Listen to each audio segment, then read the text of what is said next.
Hey, everybody. Welcome back to the Danger Planet. My name is Brandon. Today, I'm joined by Haku and Pope Darpa. Good evening. I still exist. Hi, folks. Oh my gosh.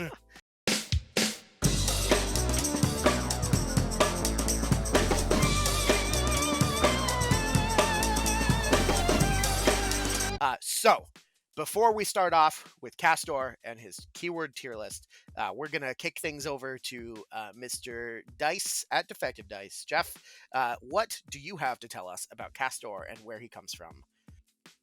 Kast-lore was one of the first true Nephilim to be created by the Tyrants. Since then, he's been respected as a powerful and wise elder, and he even fought in the Tyrant War using his living blade, Marathine. When the Black Blood ritual was performed, it didn't seem to work on Kast-lore. His blood didn't transform into black ichor like the rest of the Nephilim, and soon he found that his normal prey was no longer able to sate his hunger. After nearly starving to death and out of desperation, he attacked one of his own and feasted on the flesh of another Nephilim. For the first time in a long time, he felt full, and the black blood of his kin seemed to be able to return some of his strength. This situation caused a dilemma for Kast-lore, as it seemed the only way he could survive would be to prey on his own kind. Instead, he chose to isolate himself and go into a form of hibernation, only to return when he was called upon when there was a great need. He had been a supporter of Lorelei's claim to the throne, and when she died, he supported her daughter Lilith over her sister and rival Nekima. Now, Nekima has defeated Lilith, but finds herself in need of more powerful allies, so she's ventured deep into the forest to reawaken her uncle, who is a little surprised to see her. Kast-lore, man, what a guy, you know? He certainly is a model and has rules. We're going to talk about that. Okay, so this is going to be an interesting one for us because this is our first split faction tier list, right? So you may have noticed that there are a few, maybe more things than other tier lists, but like not by much. I mean, I think this is still smaller than Zarada's just whole keyword, right? But yeah, so we're going to be talking about a lot of things. Obviously, we'll be talking about Kast-lore primarily as a keyword first, and then we'll cover all of the different versatiles and hot takes for running Kast-lore and Neverborn, and then we'll cover all of the stuff in Resurrectionists. So Kast-lore 1 and Kast-lore 2 is what we're going to talk about first. Kast-lore 1 Awakened, Landon, do you want to describe how each of them play and sort of take it from there? Yeah, so our Kast-lore 1 Awakened is kind of interesting and neat in that he's got two real interesting actions on him that you can try and build around with one kind of front of card aura. And a couple of other just like random tidbits mixed in. So he's this 12 wound guy, 5/7 defense willpower, so he's easy to hit. And 12 wounds doesn't sound exceptional, but the whole thing about return is that they heal a lot. So your 5/7 hard to wound goes a lot farther than you'd think on another master, so long as you're not dying in one turn. So the key thing of it here is that in addition to all of the rest of the healing in his keyword, his own card has an attack on the back of his card that has a 2/3/4 with a built-in drink blood trigger, meaning that he'll heal for however much damage he deals. So already you're healing a minimum of 6 on your activation if you're actually hitting all your attacks. Oh, do you mean Devour? It's 2/3/5. 2/3/5. Did I say 6? I'm sorry. No, you said 2/3/4. Oh, 2/3/5. Yeah, somewhere in the middle there. 2/3/5. And the neat part about this action is that once per activation, when you make a damage flip, you can either get double positive to the damage flip, meaning it's pretty likely you'll hit that severe of 5, no more, no less. Or have the target discard a random card, which you'll probably not do all that often unless you know you're going to kill him with the 2+ ping. The ping being the first way that you can kind of build around Kast-lore Awakened, which is it's a once per activation ability on the front of his card. When he would heal in excess of his maximum health, which can be done even if you're not healing to full with the help of another ability somewhere else in the crew, enemy models within pulse 1 of this model or your totem will suffer 1 damage. So you can heal Kast-lore exactly once every activation in your crew to pulse out a bunch of damage near anything that's near him or the totem. And that's just one build you can take it. Or you can try to build around his second back of card action, Dominate, which gives out Staggered and Stunned and has 2 good enough triggers. One is a once per activation kind of obey that ignores the staggered you hand out, but not the stunned. And the other one is a kind of like a lure type thing where you get to drag an enemy in after you stagger and stun it, and then it heals your guys within 2 of the model. So basically, Kastore 1, you're either building around the stagger or you're building around the heal. He's got some other stuff that makes him a little schemy, but it's not the meat and potatoes of the card. Wild. So we also, of course, have the other version of Kastore, Kastore Fervent, who's a bit more of a beat stick. Yeah, so Kastore Fervent is a bit of a different take than Awakened is. He's got some really good damaging attacks. He's got a lot of good ways to move himself on his card, in addition to the mobility you get in the keyword. And he's also terrifying and ruthless, which is just helpful tech to have. But the big thing here is he's got this stat 7, 2-inch reach, 3/4/5 melee that when you charge gets a double blast. And he also has Visceral Rampage, which is a attack action that you can essentially pick up a model, move 6 inches with Kastore, and then place the model next to Kastore after he's moved 6 inches away.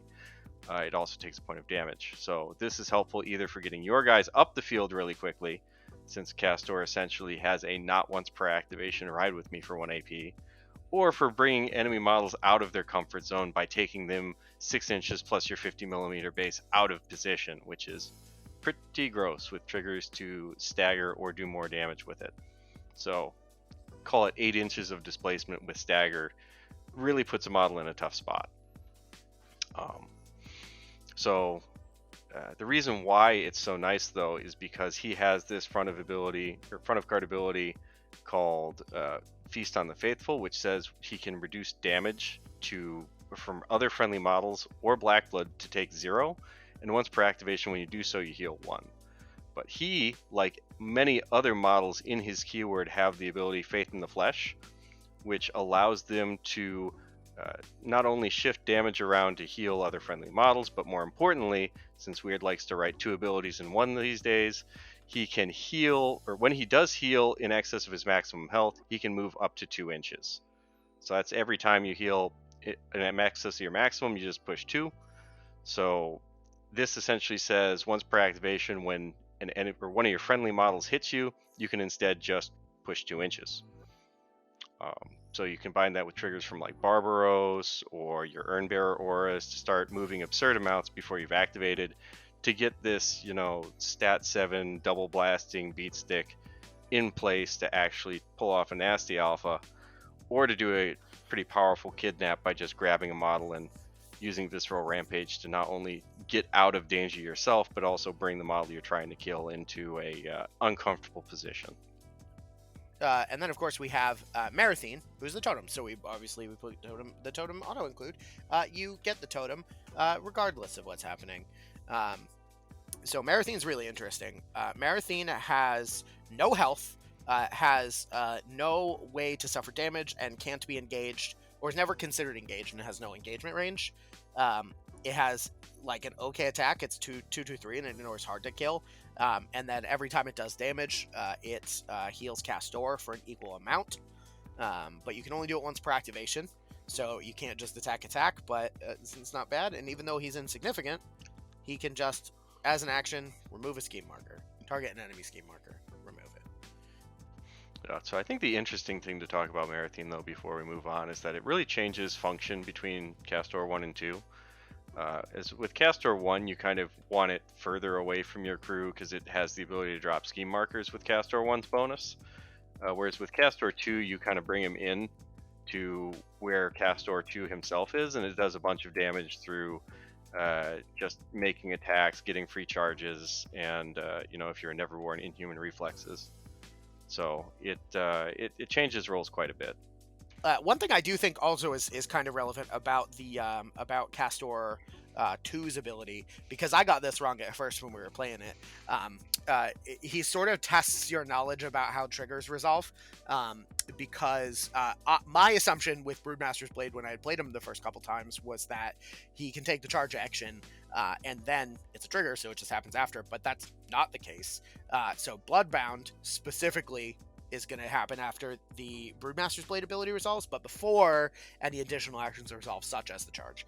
So specifically if you get the trigger on Broodmaster's Blade, you do get to place Marathine before it charges, which is way better than what I thought it was originally. Correct. Yes.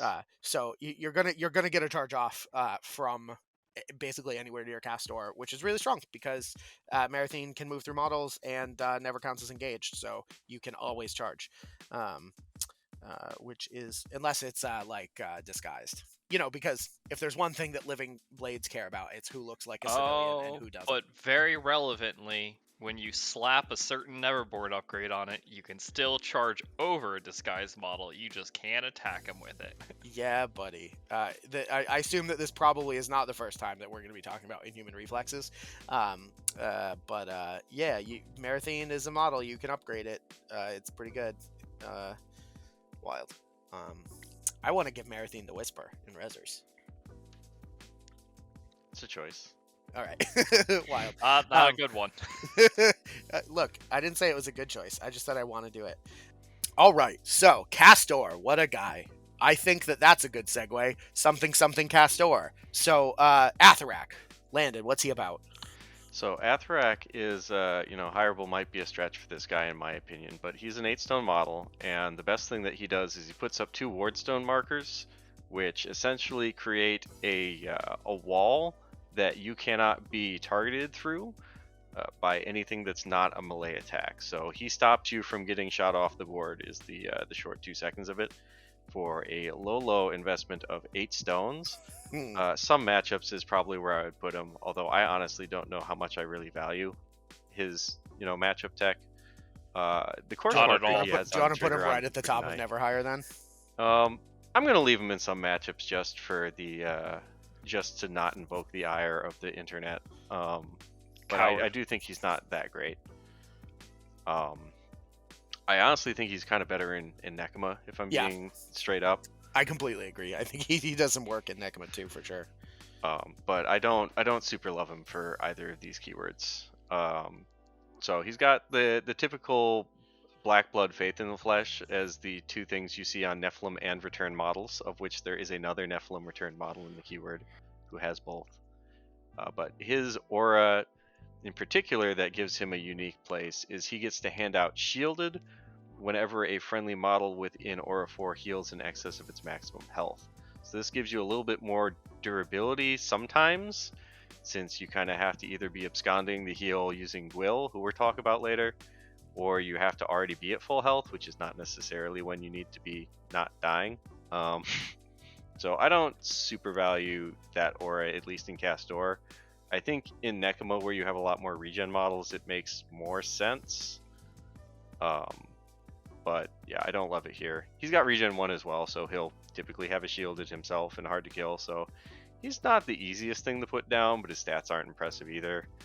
And what really kills him for me is just the rest of his back of his card. The Ward Stones is the neat tech, but other than that, for your 8 stones, you're getting a stat 5 melee 2/3/4 with like some okay-ish triggers, and a stat 6 Ancient Words, which is okay, don't get me wrong, but you have no way to ignore stuff with it, so any concealing is going to just make you not do okay. And he's got 1 trigger that's not built in that's conditional to draw a card. So you're kind of just looking at like a Frycore Librarian, and you pay 1 extra stone to get like Ward Stones on it. And I don't really see people hire Frycore Librarians to begin with, so like, I don't know, that's my hot take. I don't like this guy. Wild. Haku, what do you think? The only reason you can barely argue that this is in sometimes matchup is when you get the dream map where you truly have that like 5-inch, lane in between 2 buildings that you can like perfectly drop this to have your whole enemy never be able to target you. And that's funny.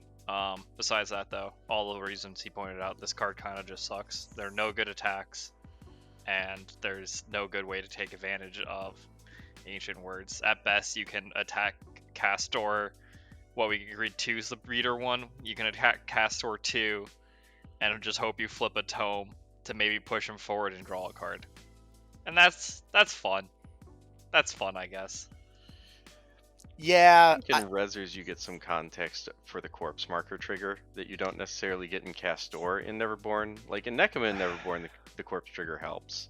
I just don't like that the corpse trigger is on a ram unsuited when there are just better options in Resur if you want that corpse. Also, I think the corpse marker being placed in base contact with the wardstone marker is sort of problematic, because like the reason you want corpses in Resurs is because grave spirits touch, right? So you want to be able to eat those corpses to hand out a bunch of focus, which is great. But if you're dropping these to stop your opponent from targeting you, it's not going to be next to your crew. It's going to be up the borderways. Although I guess you could put them next to your crew, but it just seems sort of convoluted. I don't know. Yeah. And it's just you just do nothing afterwards. And if we really want to just expand on that further, the reason you want Grave Spirit Touch is to load up focus for an aggressive crew. If you have an aggressive crew, the markers aren't doing anything, and this guy's not doing anything for you. Especially because he's just stuck in the back creating these markers, and then doing what with his turn? Maybe drawing you a card? Probably not, but who knows? Yeah. One last spicy hot take. Yet another Nephilim that does not fly despite having wings. Oh, that's this whole keyword. It really tilts me. Yeah, but he doesn't even have any movement abilities to pretend fly. Yeah, he just has to walk places. It's because when he joined the Edda Cathay, he got too his brain's too heavy, and now he can't fly. I would comfortably put this guy in never hire. I'll never hire him until he gets errated. Dude, I don't know. I played with this guy originally because I was like, oh, cool, we got some models, let's do it. And then I played like 2 games with him, and I'm like, what? This model did nothing, both games, either way, and I tried real hard. I would probably take him against like shooting armies, but I would probably just try and be really aggressive and in their face instead, and that sounds better. Yeah. Kastore. Athorak. All right. The next henchman, though.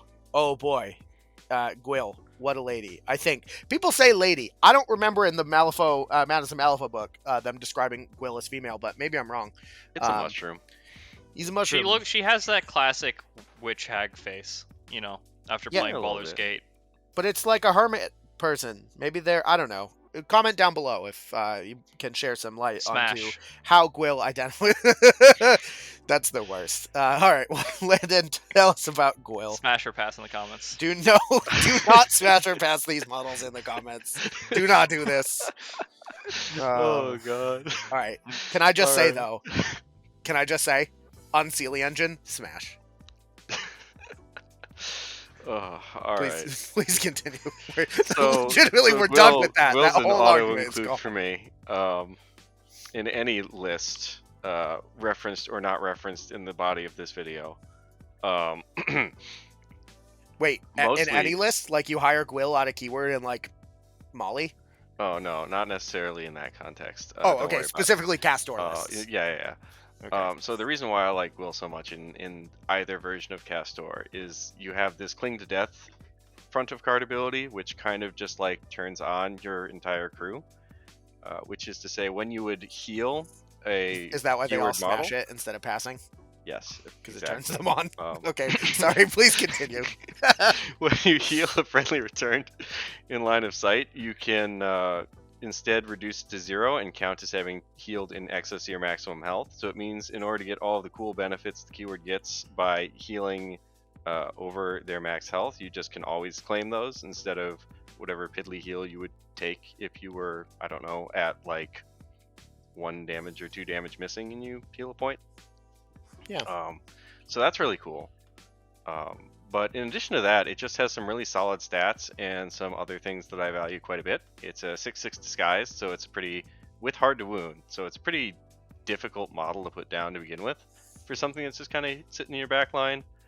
And it has some like card filtering on it, which is neat. But the real reason why I like it is for the same reason I really like Domidors in Guild.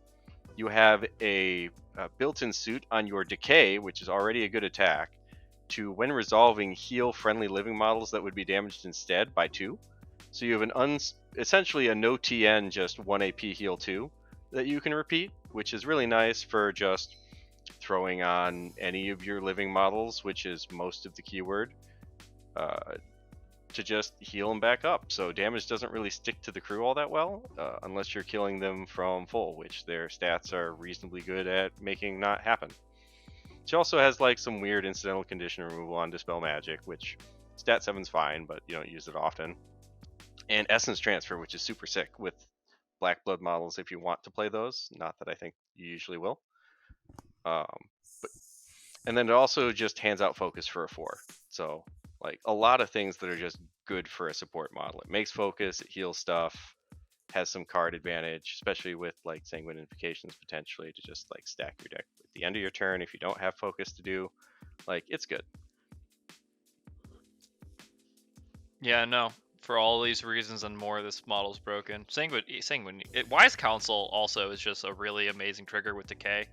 I mean, you have a blasting attack. I mean, don't get me wrong, the moderate and the min are the same, but it's still nice to be able to get that 2 damage blast off on people. And yeah, also just really kind of cracked to give focus to friendly models and a keyword that really wants to kill people. Oh, I forgot the reason why you would sometimes take this out of keyword. Your Decay trigger also has a Crow trigger to just make the target unable to heal, which you got to be careful with if the enemies brought some obeys, because they can, use that on your own stuff if they obey Gwyll. But still that like sounds a really powerhouse trigger. Yeah, that's aggressively problematic. You probably need to not let that happen. But yeah, Infested with Leeches is real good. Anti-heal tech is few and far between. That's totally a thing. I love Dispel Magic. It's sometimes super, super helpful. I don't know about Essence Transfer, but like everything on this card is just generally good, and that's great. It's a good toolbox model. Gwyl's a hench person. You just loot twice without ever, having to do anything. You get upwards of 2 discard a card, draw cards a turn, which is pretty great. Although I will say, unfortunately, Whisper in the Ear is effectively Zoraida's like peek at the top card trigger. I think that it's never going to happen because in 100% of circumstances, players are compelled to forget it by, the nature of it being a draw card trigger thing. Well, you see, that's why you take the Whisper on your leader, because you get to look at the 3 cards anyways top of turn you're not going to forget. And then this ability, it's called Whisper in Their Ear. That's why it's thematic. Oh, interesting. So they stack, you look at the 3 cards, and you're like, huh, this is better than this 2 in my hand. You pitch a card and you draw the card you wanted. Can you imagine if you took Whisper on Gwyll? It would not do any of that synergy. That is true. Yeah. Amazing. Yeah, I mean, I definitely like Gwyll. It's a great model too. If you haven't seen or built it, lots of mushrooms, and fun to paint up. That's what I got. All right, hench person number 3, which is so many henchmen. I picked the good art for this one. Barbaros. Yeah, so I love Barbie. Barbie is great. It's a really tanky model. Another one of those Black Blood models. Big thing to watch out for. Brood Fighter, while it might look like Faith in the Flesh, and it might smell like Faith in the Flesh, and you might think it functions exactly like Faith in the Flesh, it does not function like Faith in the Flesh. It is actually 1 ability, not 2. Because the heal movement on Brood Fighter only refers to Brood Fighter's heal movement. Because it says if this would heal the model in excess of its maximum health. Unlike Faith in the Flesh, which is just a second ability where if you would heal in excess of your maximum health, you get to move. So just remember that. It's a pretty easy thing, I think, to forget when you're learning the crew. But it's got Caught in the Ring, which is just like a good tank ability. Defense 6, Armor 1. If you're taking some of the shielded shenanigans, Armor 1 shielded's good. But Armor 1 and Black Blood just kind of synergize pretty well in that you want to be a model that can take a lot of hits if you're going to get value out of the pings, and Barbaros happens to be one of those.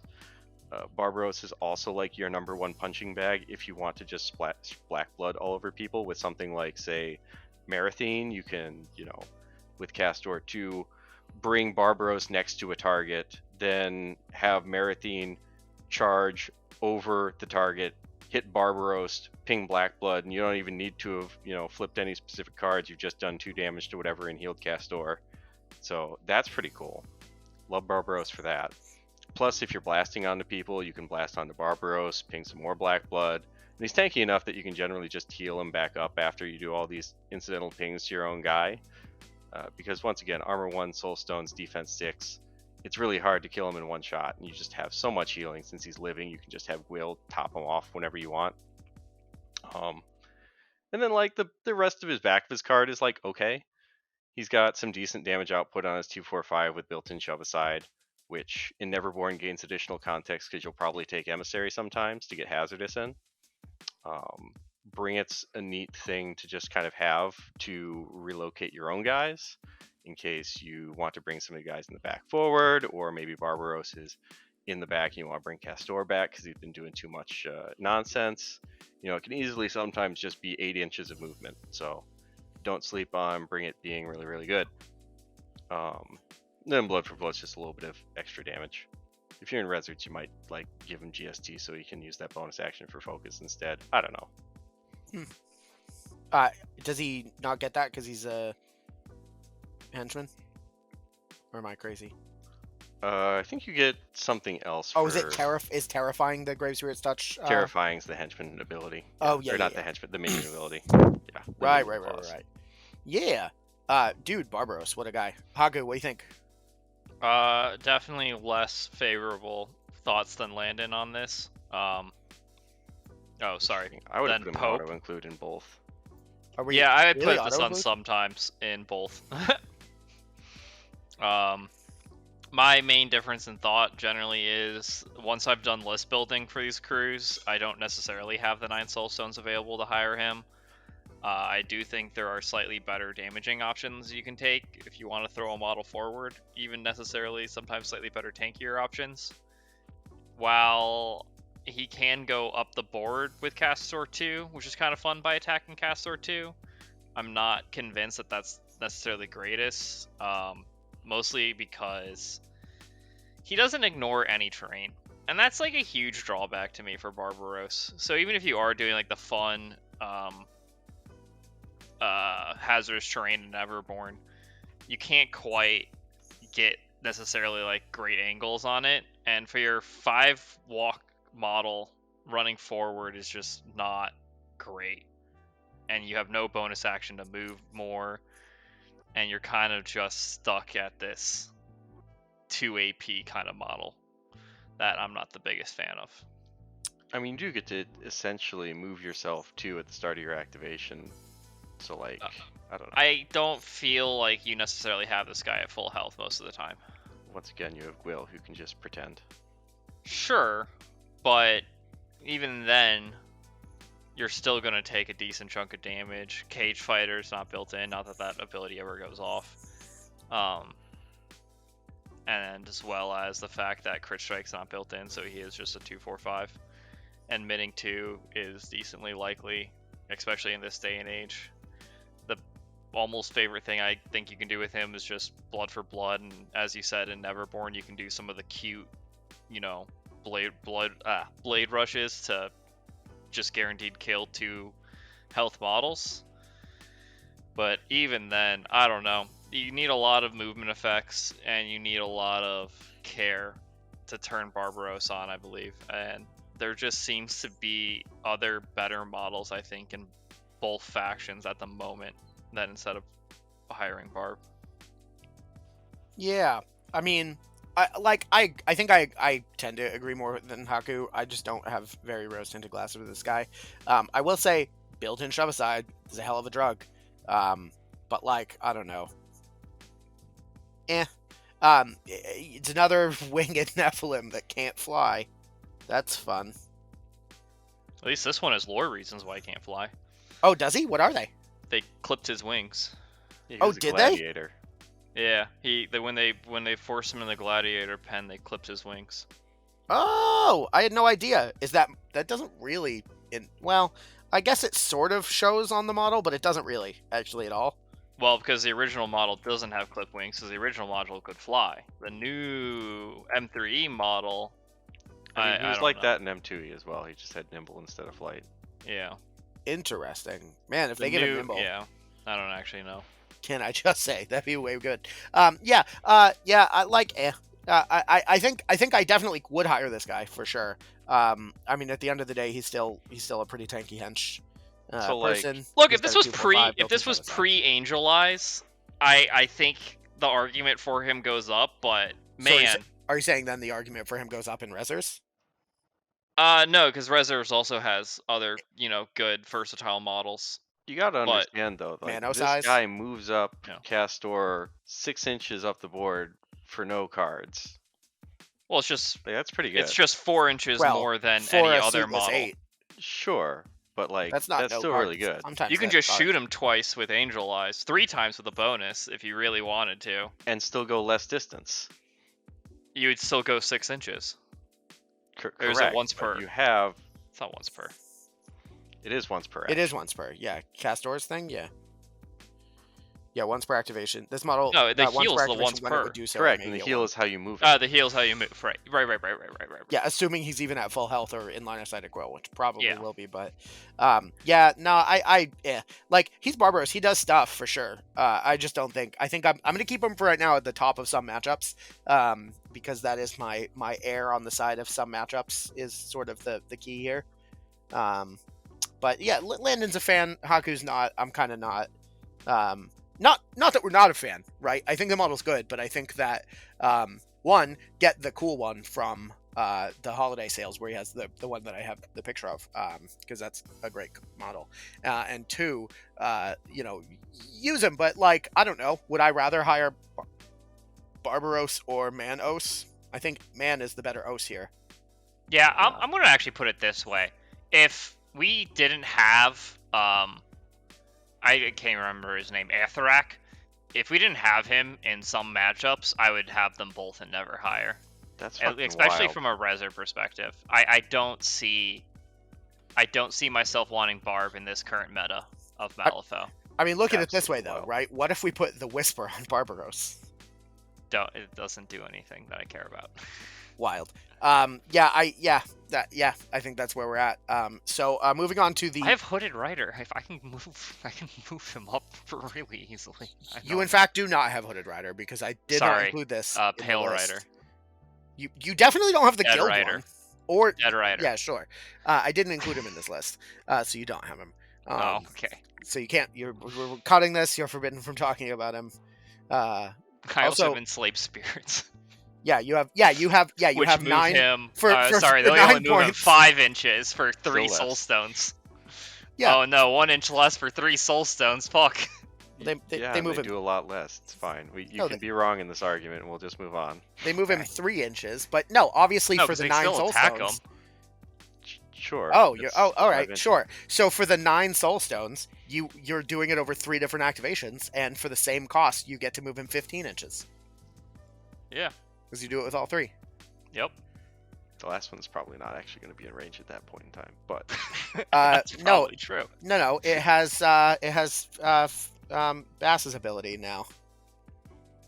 Home on the range. You didn't know? Okay. I don't think so. No, I'm pretty sure Enslaved Spirits could. Look, it's possible that one of the Enslaved Spirits was the spirit of someone with Home on the Range. Therefore, they would have Home on the Range. That's how that works. All right. Well, talking about Home on the Range and how Home on the Range this model is, good segue. Unseelie Engine. You want me to just put it Windmill Slam auto include for everybody all the time? I don't think so. I think this is some matchups between Barbaros and Athorak. Which is to say, this is one that I would actually take in some matchups, unlike Athorak. But Okay. All right. Weren't you the one arguing for? No. We're Can we just put Athorak in Never? Yes, Okay. thank you, Christ. okay. All right. I don't want to keep putting models not in Never just because Athorak's in fucking sometimes. Yeah. Okay. We have Wow. adjusted. The tiers have been adjusted. all right, So, Cool. Landon, walk us through the Unseelie engine and how unseelie it is. all right. So this thing, it's got like reasonable defensive stats, especially if you're expecting willpower. So like that's pretty cool. I actually value it a lot more in Resurrects, I think, than in Neverborn, because it's got Icon of Life, which says when he heals, he can heal a friendly model with an 8 instead, which is just pretty neat in your crew that heals a bunch. But the reason why you would ever take him is because he's got something that an aura that prevents you from being stunned you can throw up, that he can have persist between turns for a little bit of damage, or he has a second aura that makes your enemies worse at all of their attacks that are not claws against all your guys within an aura 4 of this guy. And then he's got, some other stuff for like healing and like a mediocre attack for some damage and distracted. It's actually not that mediocre, but the stat 5 makes it rough. More on that when we get to Doppelganger. But Yeah, he's just kind of like a sometimes. He's move 4. He doesn't ignore anything. He's really big, so unless you're playing Kast-lore 2, it's hard to move him around the board. And he just usually is going to end up in like your midfield, so that's fine for his Icon of Life, but he's never really going to be like a great damage dealing model, and he doesn't score you any points. So like this is the epitome of like you're taking this model for its tech kind of model for me. But like when the tech's good, like never being able to get stunned might be important versus say, oh, I don't know, Pandora, right? So I think he's decent. Haku? Yeah, I'll echo almost that exactly. It is fun that you can have both of his auras up at the same time. If you want to die. Well, you can just keep popping the second one back up and then just heal off the damage of the first one. I don't think that's unreasonable in this crew. Sure. The important thing though is he's not living though. He is a construct, so you have to find a way to heal a construct, which Gwyll does not. True. But there are a decent amount of ways to heal him. Sure. Like Grave Spirit's Touch. Hey! Grave Spirit's Yeah. Touch, what? Especially in Resers, there's a really easy way to do it. Yeah, that's So why I yeah, like no, him a bit these more effects are Resers. pretty cracked when it comes to that. Also, if you get shielded on him, you know, armor 2 shielded is insane, as we've experienced from the Hoff mechanics, and that's not even that hard to get off either. The other Either funniest Athorak way or another thing we'll talk about. is any tome attacking Kast-lore 2 obviously also heals you. Yep. And yeah, no, it's just a really decent counterattack model. And that's pretty much all you're taking it for. Yeah, I mean, I agree, right? Counterattack, that's why he's in some matchups. That makes sense. I will say it is fun when you're playing Resers to put a Reser upgrade on a Outcast model from a Neverborn crew. An that Explorer's you're playing. model. Sorry, an Explorer's model from a Neverborn crew that you're playing. But like, I don't know. I don't know that I would ever intentionally hire this guy if it wasn't against like specifically Pandora or Stok maybe, right? People who stun.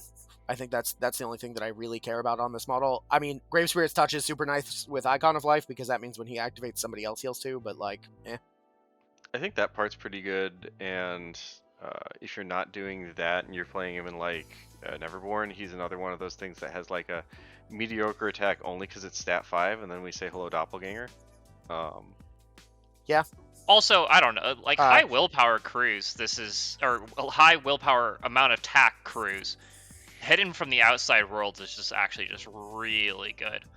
Like the bubble you get from that aura is kind of insane against models that are normally stat 6 targeting willpower 6 going to 5, or if you know you're against a crew that really needs to like hit certain abilities, like even something like Lord Cooper, who's, you know, stat 6 but really wants to ensure that he hits that attack, you can basically guarantee that this is the only model you can target with it if you have your other stat 6 defenses around you. So there are specific crews where it's not just the anti-stun, but it actually is the -1 to essentially all ranged attacks against models in range. yeah, I but think that's what really sells me on Athorak being in Neverhire, is because like every situation where I'd want Athorak to stop getting shot, I'd rather just have this guy. Yeah, 100% agree. And because you can keep that aura up and have it into like the start of next phase where they, you know, go first because they won initiative. in those cases, I will say sure. However, it is worth noting that that's like effectively Kast-lore 1 only, really, right? Because like maybe you'll get it on turn 1, maybe for sure, or turn 1 and 2. But like, if you're playing Kast-lore 2, your whole crew is going to be basically in their face unless you're playing some crazy build of it, right? I mean, Kast-lore So you're not going to be within 4 of this. You 100%. There's a decent chunk of Kast-lore 2 lists where Kast-lore is really and his totem is really the only models you're sending forward. Interesting. Or alternatively, hear me out. You have a shit ton of lures. You have Bring Its. You have, you know, Kast-lore's Hugs. You have lots of ways to just move models up the board. Yeah. You have Shovicide. Look, you can't. You have all these ways, but yet you want to hire 9 Soulstone Barbaros. Barbaros is 2 of those ways. Yeah, but you can't hit the Unseelie Engine with a Makahuitl. You'll damage its teeth You'll damage its ego. and its ego. You'll damage the Unseelie Engine's ego, and you'll damage the Makahuitl's teeth because they're made out of obsidian, like any good Makahuitl. Is that how you pronounce that word? Yeah, Makahuitl. Huh. Yeah, it's a Maori weapon. traditionally a flat piece of wood with some either shark teeth or glass or whatever. The point of it is that you use it like a sword and it'll slash, but when you hit in, you like do a sort of a thing and it'll the stuff will break off in you and then you'll die of horrible infection because you live in a pre-industrial era island nation. Wild. Yeah. Speaking of wild, White Eyes. This is a guild model, never hire. Wild. That is wild. Oh boy. He's got that Resur problem, which is funny because I call him a guild model, where he's defense 4, hard to wound, and has a bucket of wounds, but like that doesn't save you from just getting min 3'd a bunch and dying as an enforcer. I would say approximately 3 times. In guild at least you get coat, right? And hard to wound coats are good, but you don't have that here. And like you've got some weird counterattack with unnerving presence, but as I've complained about in many different Thunders videos, like resistance triggers barely even exist anymore on most prevalent models. And usually when they do, you can kind of just let them go. It's fine. Like this model is not going to get to a place where that magical Christmas land, you know, this resistance trigger thing matters, and then also be alive to see it work at his, you know, defensive stat line. Yeah. And then the rest of his kit, it's like pretty what you'd expect for a 7-stone enforcer, which is to say nothing's truly impressive. The most impressive thing he has is the inhuman physiology to make enemy models unable to cheat fate when they're attacked by your attack actions. But the funny thing about, you know, all of these you can't cheat effects is you still have to flip well enough for that to matter. And if your opponent wasn't going to cheat that attack anyways, like, it didn't do anything. I don't know. Yeah. Haku? No, wholly agree. I mean, yeah, it's just inhuman physiology is basically just a win more ability. If you're not winning, it probably isn't making you win. I think not having a 3rd AP is pretty meh, and especially in this day and age, you always want to be able to do something with every ability. And having your bonus action most of the time actually just not matter because, I don't know, Terrorize is generally the wrong direction you want models to go with in this crew, and Shuddering Shape just isn't really an amazing damage track for your squishy model, as Landon put it, to go forward with and die. Like, I think there's definitely a use case where you can get good use out of Terrorize with like Kast-lore 1 maybe. Trying to just play keep away with Kast-lore 1 and like a gun line with Angel Eyes or some shit, where you just kind of want to dominate models to move away from you or the points on the board, and then White Eyes is just another way to do that they can't cheat against, which is neat. But and I think he loans himself relatively well to a playstyle like that by having stealth. But Terrorize Inhuman Physiology is easily the best and only thing I could see taking this model for in a Kast-lore build. And that only works in Kast-lore 1 in my opinion. Yeah, like, look, I'll give him this. Like, he's coming out of his cage and he's been doing just fine. But he's gotta be down because he wants it all. He's the scariest looking model in Malifaux, if you ask me. I don't know about that. He makes me uncomfortable. Yeah, I think uncomfortable and scary not the same thing. He's very uncomfortable to look at. Maybe then your opponent won't attack him for that reason.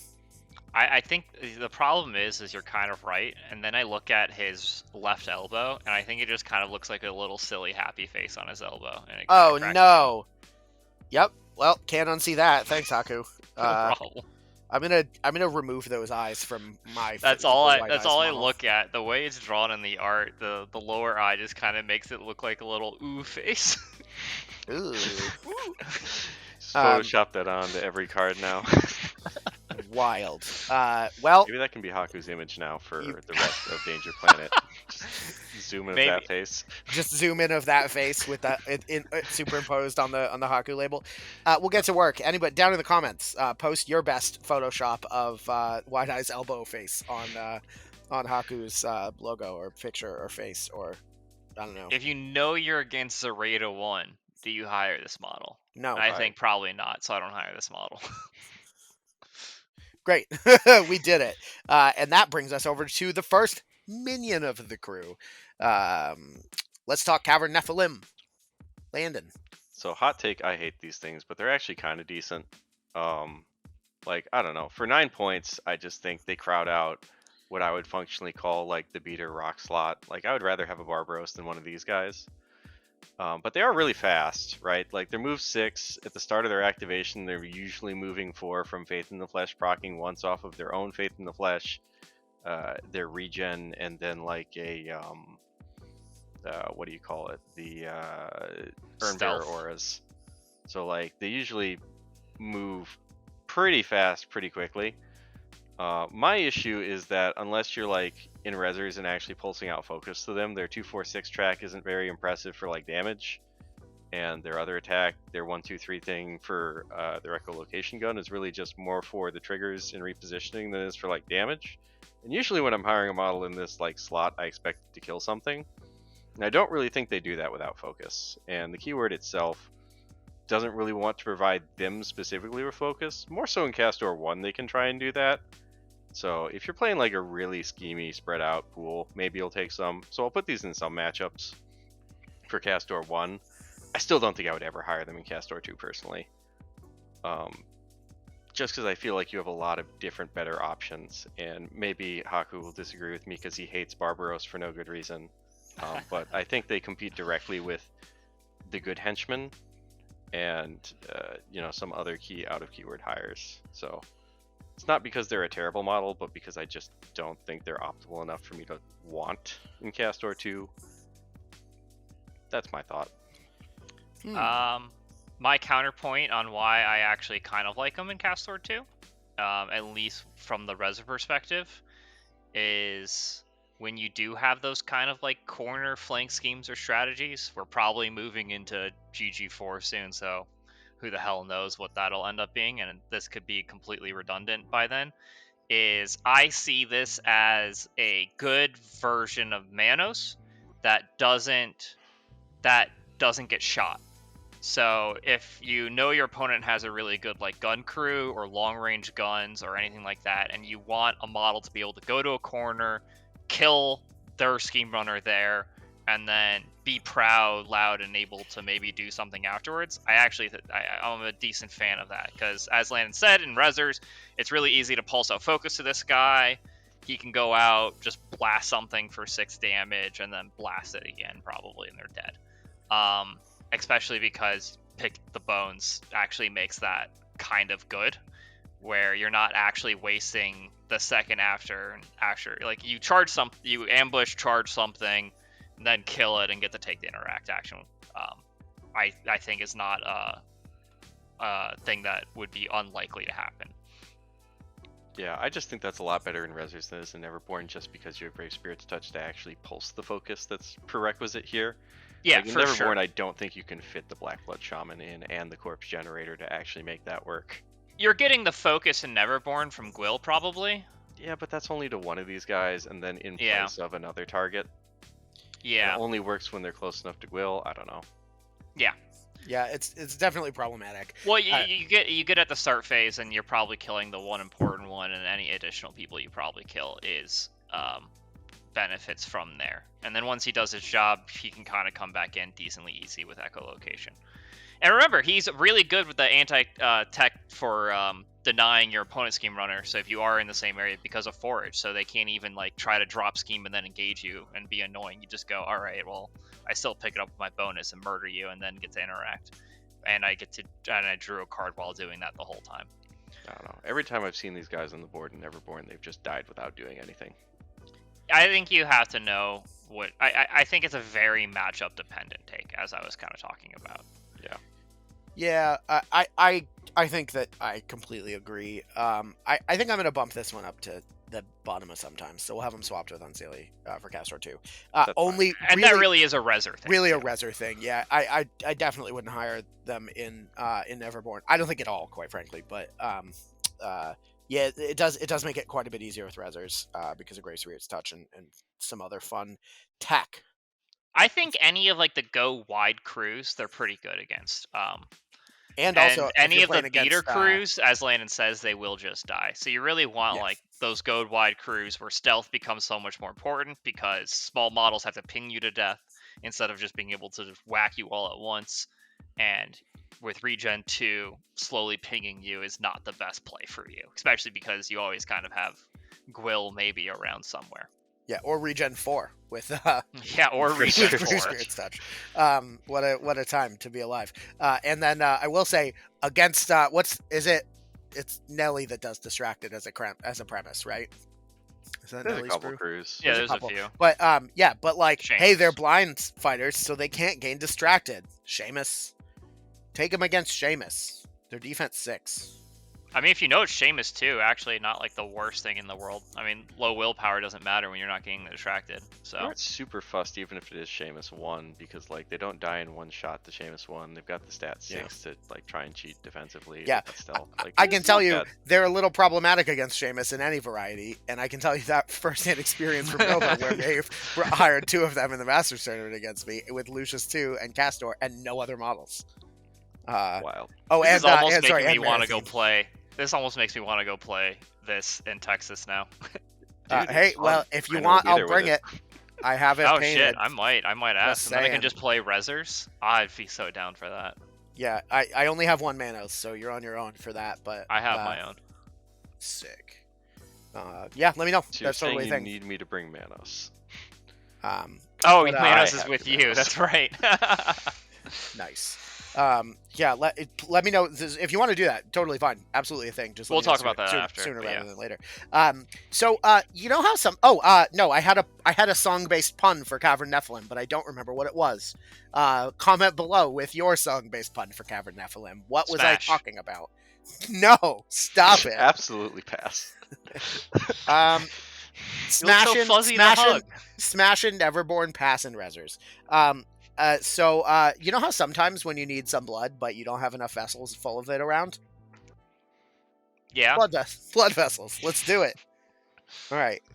Not the kind that's in you, the kind that's not in you, unless you choose to smash aggressively. Okay. I don't know how I feel about that or blood vessels, but both make me feel a little uncomfortable. All right. Well, shit. You know, what are you gonna do? But yeah, I don't know. Smash or pass? These things are weird. I don't think I have ever hired one to date. I don't know that I feel strongly about recommending anyone hire one. But you know, if I were to make like a Kast-lore Happy Meal style list, like I tried to give Brendan at Nova, like I would definitely be playing some of these, right? But I think generically speaking, unless you're trying to go wider than like the great wide plains of the Midwest, you don't want blood vessels in your crew. Was that the Kast-lore Happy Meal list that was like Kast-lore McMorning? The McMorning 2? Happy Meal list and, is the one I was referring to. That you called it the Plandon. The Plandon. Oh right. Unless you're trying to like make the Plandon in whatever faction you're playing, I don't think you want blood vessels. But I think they're great for that style of list. Well, we'll have to provide the Plandon concept as a tutorial in on our Patreon that'll be coming soon. Yeah, along with the beast basic idea though is that you just take as many of the cheapest models in your faction as possible, and then see how many activations you can have. Wild, and see the goal is to generate as many pass tokens for your opponent on turn 1 of the game as you possibly can, because all of the models will die before turn 2. Wild stuff. It's a fun story. Story for a different time, but yeah. So never hire all the time. That's I where think we're at. I'm pretty comfortable with that. Top and never hire, bottom and never hire, above In a and different below wide GG, eyes. I feel like I like them better with their ability to like have a bonus action interact, but like we're about to have a different GG, so any day now. But we don't know if that's good in the new GG or not yet, so it's tough to That's say. true. Yeah, of course. I mean, this we'll just have to once GG4 rolls out, we're just gonna start our keyword tier list series over again. And yeah, because I mean, like realistically, we do have to point out like these things can go 18 inches plus a 50 mil base in a turn and take an interact action. Like that's a pretty wide range to be able to interact at, but it just has to be valuable to do so, right? To interact where you already have models. And like we just don't have that yet. Yeah, one day. How can you get any thoughts on the blood vessels before we? They're theoretically part of the ping the hell out of your opponent's crew list, but I don't think they're a good part of it at the current stat limit. So Yeah, and I mean it's the max version, which is funny, but probably not a good version. Yeah, fair enough. And I think the biggest downside that they have, in my opinion, outside of being generally sort of trashly unplayable models, is that they're size 2. So 3 of them won't fit appropriately in a trench coat if you're trying to go for the Pub Dem Olympics. Or go in for the Pub Dem Cup, and that's problematic. We prefer things for the Pub Dem Cup that can fit in a trench coat stacked on top of each other. We did it. Okay. The Pub Dem Olympics, 3 of them going for a public demonstration. 15 points. Let's go. Yeah, that they can compete in that cup. They can. You're just saying they're at an inherent disadvantage. I understand. Yeah. And if you're playing with them in Neverborn, obviously you're going to take 3 of them and a Wicked Doll for the 18 points for Pub Dem. In Resers, you just get 3 of them and an Enslaved Spirit. Wild. Okay. Good timing. So Urn Bearers, what's the deal? What's the deal with airline food? I mean, Urn Bearers. Yeah, so I like Urn Bearers and can tolerate airline food. Nice. You know, it kind of looks similar to this black viscous goo that they pour out. Yeah, because the airline food often causes you to hemorrhage pools of blood. Right. Yes. Exactly. And and then you fill the urns. Fill the urns. Great anagram or great metaphor for smash or pass. Probably. So I'm going to empty your urn right here. Oh no. On this one. But yeah, these things are great because they can hand out focus, which is pretty neat. In Kast-lore 2, they're really nice because they usually move Kast-lore like 4 inches during their activation. Plus, they've got lore and down to the last drop. They've got a bunch of different ways to ping stuff, and they, are hazardous auras themselves. So it synergizes with any of the, movement shenanigans you have in the group between like Barbaros or Kast-lore 2, or if things are getting close enough to them, you can make them pay for it. And they're just generally kind of expensive to take out in melee because they usually will take 1 point of damage for the charge in, then 1 point of damage for the attack. And if they don't kill you in one attack, well, then they have to take another attack. By that point in time, they've done like 3 damage just by existing after doing their cool unpack stuff. Like, they hate being shot for sure, but at size 2 you can try to hide them behind stuff. But the thing that I really value about them with Kast-lore 2 in particular is that you have the ability to lure from 12 inches away, so that when your front line is getting hammered to death because you've shoved them aggressively into your opponent's face turn 1, you then get to lure them back out before they die, and then just have Gwyll pass off a shit ton of healing to them so that they're ready to go back in for the next turn without, any real repercussions being done. So it's the idea of movement plus healing that keeps things alive. Just healing means you're kind of just trading the healing AP with the attacking AP, and, you might die eventually depending on how all the positioning and activations work. Like, lore just kind of swings that solidly in your favor, in my opinion. So I think they're always hires for both, in that they also, in Kast-lore 1, give you an insane ability to just ping out all of those heals for damage around Marathine by just moving Kast-lore 1. So they kind of have good plans for both Kast-lores. Their only real downside is they get shot and they die. Yeah, that's fair. What do you think? Yeah, I would actually argue, at least in Neverborn, Kast-lore 2, and even Kast-lore 2, I'm not exactly sold on them. Just because of how easily they die and how weirdly you kind of have to build or move your crew in order to get the focus on turn 1, which I don't think is You don't at all, because in Kast-lore 2, they just make empty the urn happen entirely on their own activation. Because you've used Faith in the Flesh to heal for 1 for a shielded, then you charge Kast-lore to heal for 1 and a shielded, then you move Kast-lore 2 with his own ability to reduce the damage to 0 and heal 1 to gain a shielded, and then you just empty the urn on him. You need nothing else to happen outside of their activation to do that. Well, outside of Kast-lore being next. Sure. But so for turn 1 in the unpack, that seems real good. Or I guess when you pull him back after you've lured, that seems pretty good as well. So I guess you just take the damage turn 1 to heal yourself if You Gwyl's just around? have Gwyll. Gwyll just Yeah. makes that, happen. Well, you still have to take the 1. Oh, for their own faith in the flesh? Yeah. Sure. Yeah, you can do that. Alright, I not kind of see that difficult. then. So it's a 6 soulstone focus bot who kind of moves a guy a little bit. That's not. Yeah, And I then guess does I can stuff on kinda see future it turns. a little bit better now. Yeah, that seems. I don't that know how seems much you much do better. And none of that future has turns? a TN.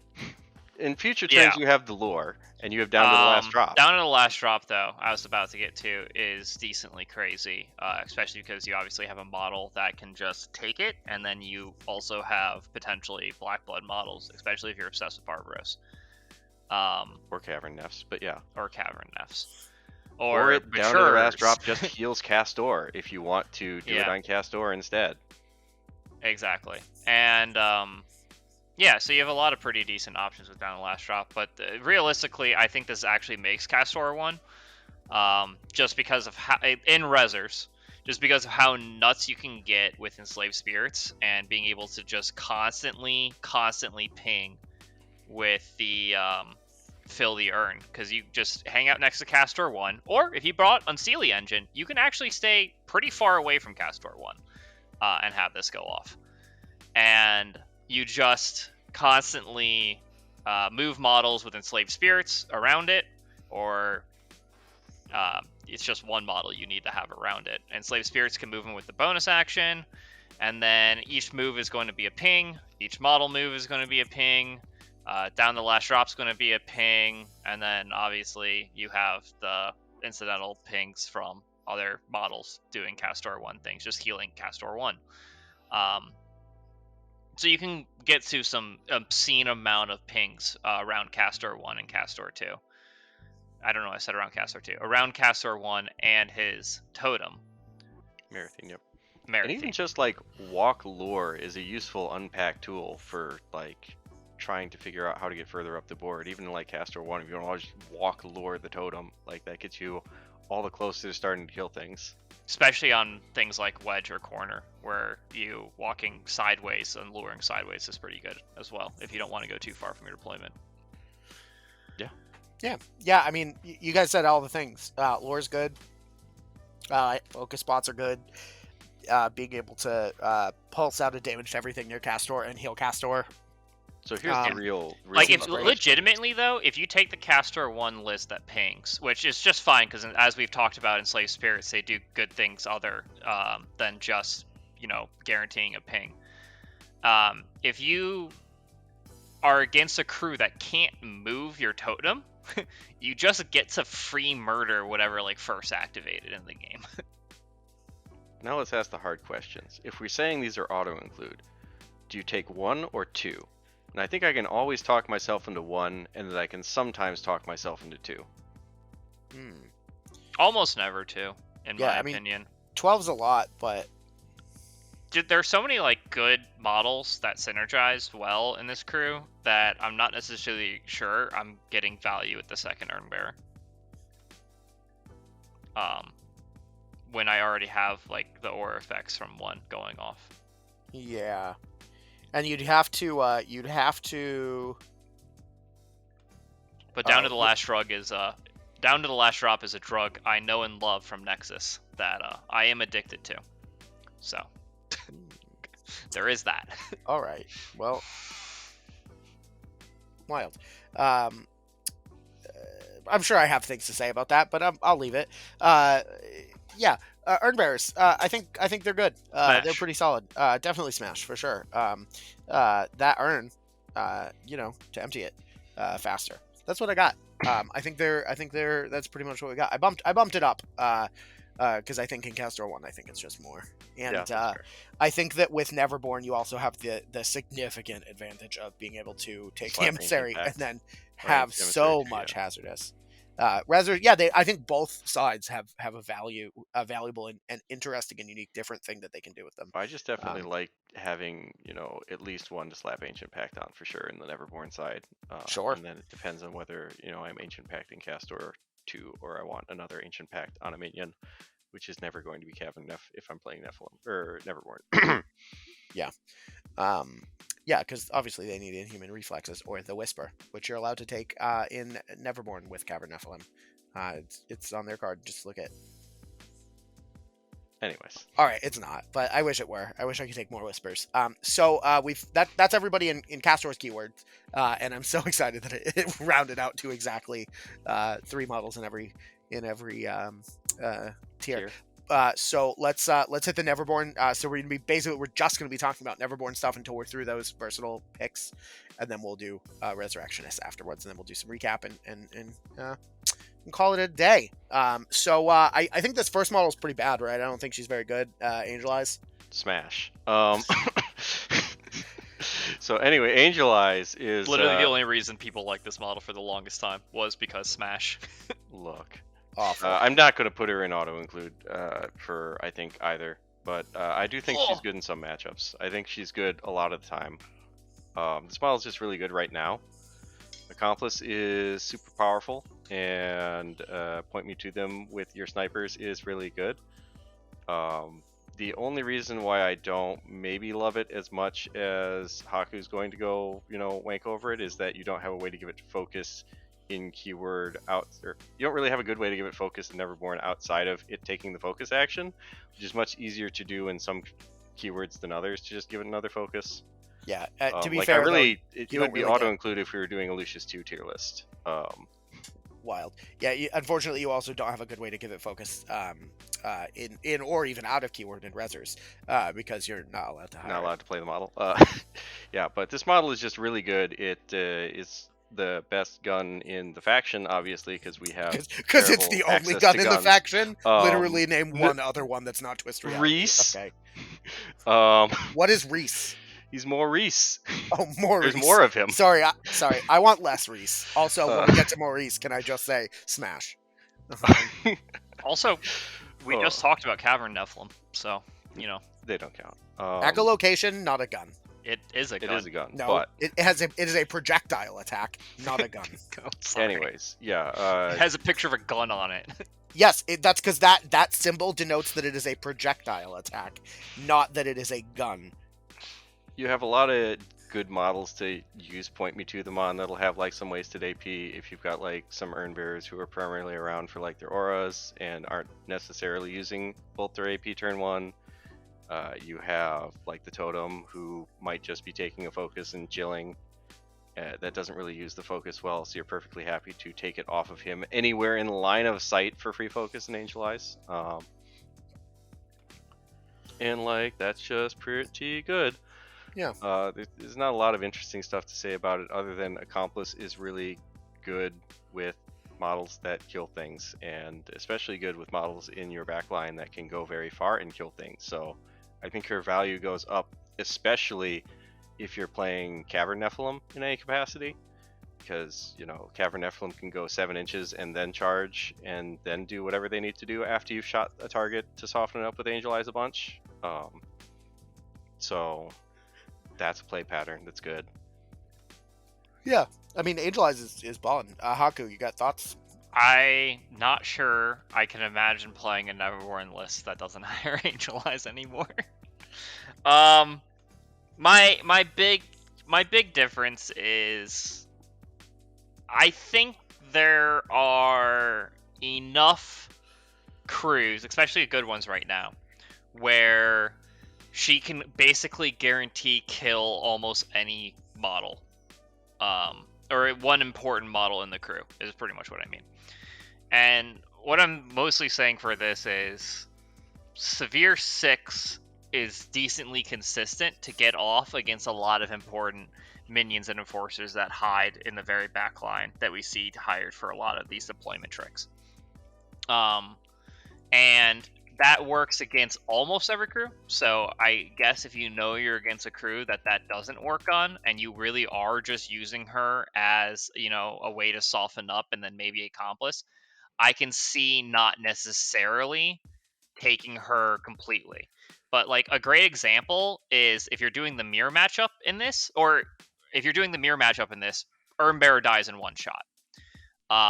As long as someone's gone with focus, you take the focus action, seal focus, max range shoot Urn Bearer, waste a soulstone, dead. And most good crews have a model like that you're able to do. If you have the high RAM, which I know is generally Christmas Land, especially in Neverborn, where you're not going to have a tools model in order to get it, and you're mostly relying on your looting and drawing in order to get your high cards, then its value kind of drops a little bit. But still, the fact that a high RAM can almost guarantee kill 7 wound enforcers from 24 inches away is just insane. It's pretty good, but you hit on the key point as to why I don't actually think it's an auto-include and why I put it into sometimes, and that's that very often you just don't have the cards to support an Angel Eyes activation and the rest of your crew.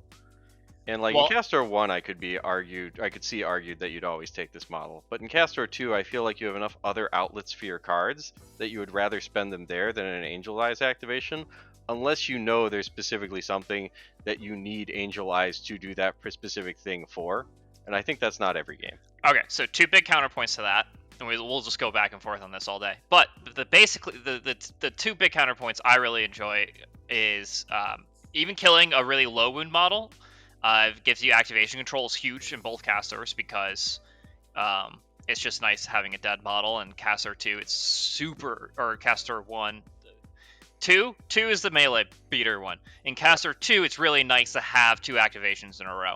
And so most crews are able to just steal activation control or force them to play really stupidly to get around that, even if you don't have high cards.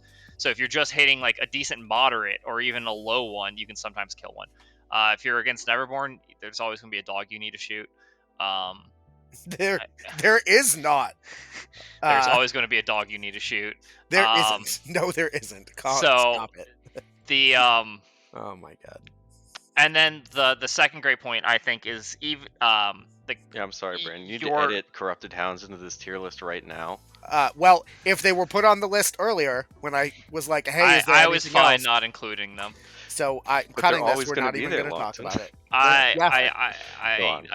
Okay. Getting back to it, my second major point is that you don't actually need the reason Kast-lore is good.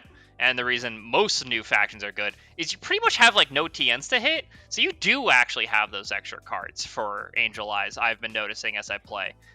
These new crews, I mean, just not having like all these TNs you need to actually hit in order to do really cool things is really important. As you point out with the Urn Bearers, they do their whole shtick without needing a TN. So the only big TNs you're really hitting is like Gwyll, maybe, and you don't need it for Barbaros moving him up, and so your only other cards is going to Kast-lore's attack. Kast-lore's at 7, so he doesn't actually need like the 13 or the 12s, and he's not necessarily even that miffed about missing his attacks, especially if you guaranteed the range kill with Angel Eyes. I think you're always fine with when the high range kill card comes up, you're always fine pitching them with Angel Eyes to guarantee it. If it doesn't come up and you're just pinging damage, as you pointed out, you can take advantage of slightly pinged damage in this crew really well because you have other ping sources that are just low TNs or no TN.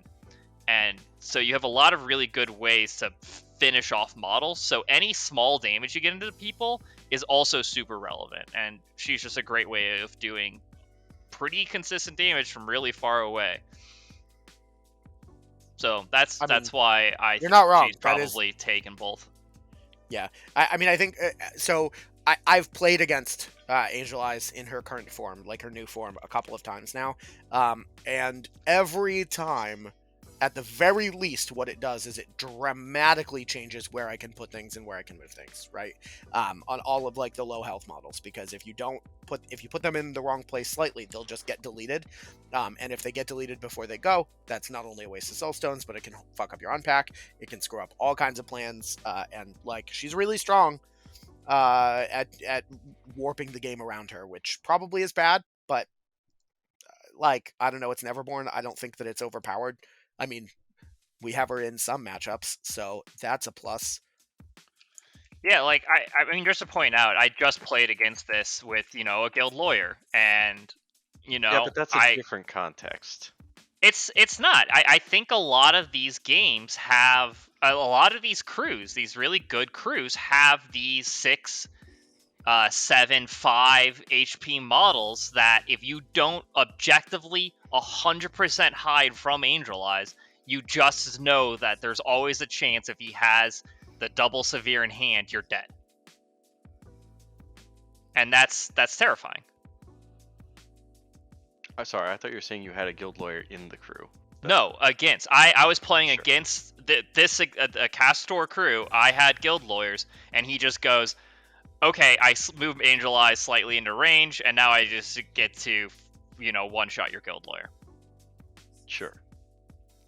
So you have to be really good at hiding things, and it's hard. And yeah, I think it's pretty cracked for that reasons. And the worst comes to worst scenario, you're still just range 14 shooting at a guy, pinging some damage. Pretty good. Yeah. So let's talk about Tuco.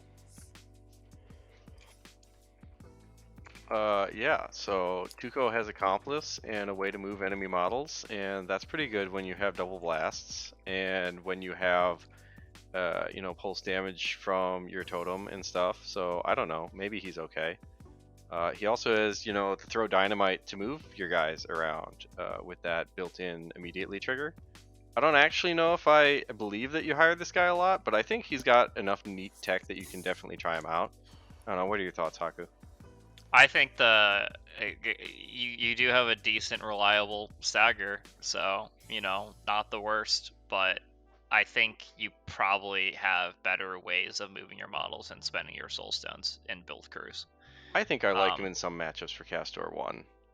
Mostly because one of the things you want to do on your activation is stagger a bunch of guys, and if their guys are close together to each other, that's really, really good for you. And he makes that happen. So I like him there. For Kast-lore 2, I don't think I'd ever find the points for him. Yeah, I can pretty much get behind that. Yeah, I think that seems reasonable. I own and painted and have never once fielded this model. Granted, he's different now, but meh. Accomplice is good. Moving your opponent's models and moving your models are both good. Yeah, Accomplice is insane. He should get up or L. No. Just, not... Opporel lets him do what? Specifically, Maurice and the Blood Wretches? Sure. Yeah, okay. I don't know. Sure, why not? I mean, he's not even in that keyword. I think Opporel is worded such that it works on any model that shares a keyword. Am I wrong? Yeah, it's another friendly family model within 6. Oh, it's another friendly family. They're Never not mind. family.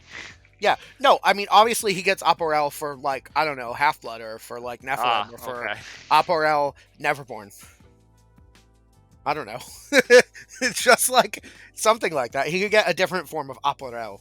He could get,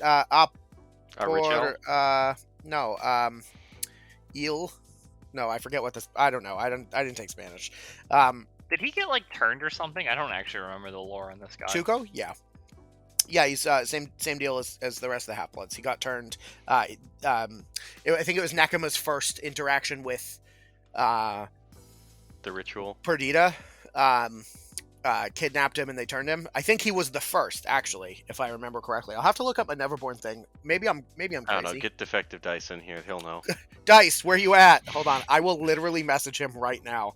I do find it hard to choose to hire this guy over Maurice. If you're spending the money on your Accomplice model.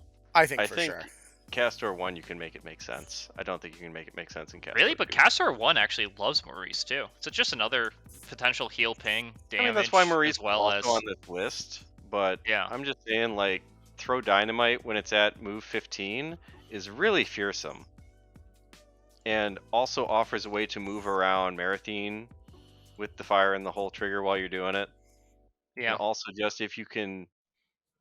I don't know. There's a lot of good stuff that could happen. It's a combo piece. Yeah. All right. Well, you know who else is a good combo piece? Maurice. Yep. Man, I want less Reese of that. All right. So firstly, so obviously we have Maurice, right? He's a versatile model. He's a twank versatile.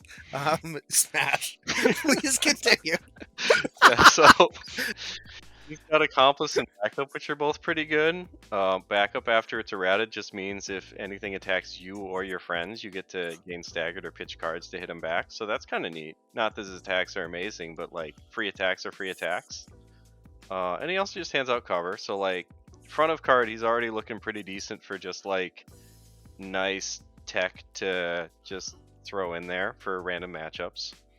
But really, I think the reason why you would take him is for foul-mouth motivation to give out focus and healing, which is kind of pretty good in Kast-lore 1, where you have this like really spiky damage track and like being healed. So I definitely like him in Kast-lore 1 as a some matchups thing.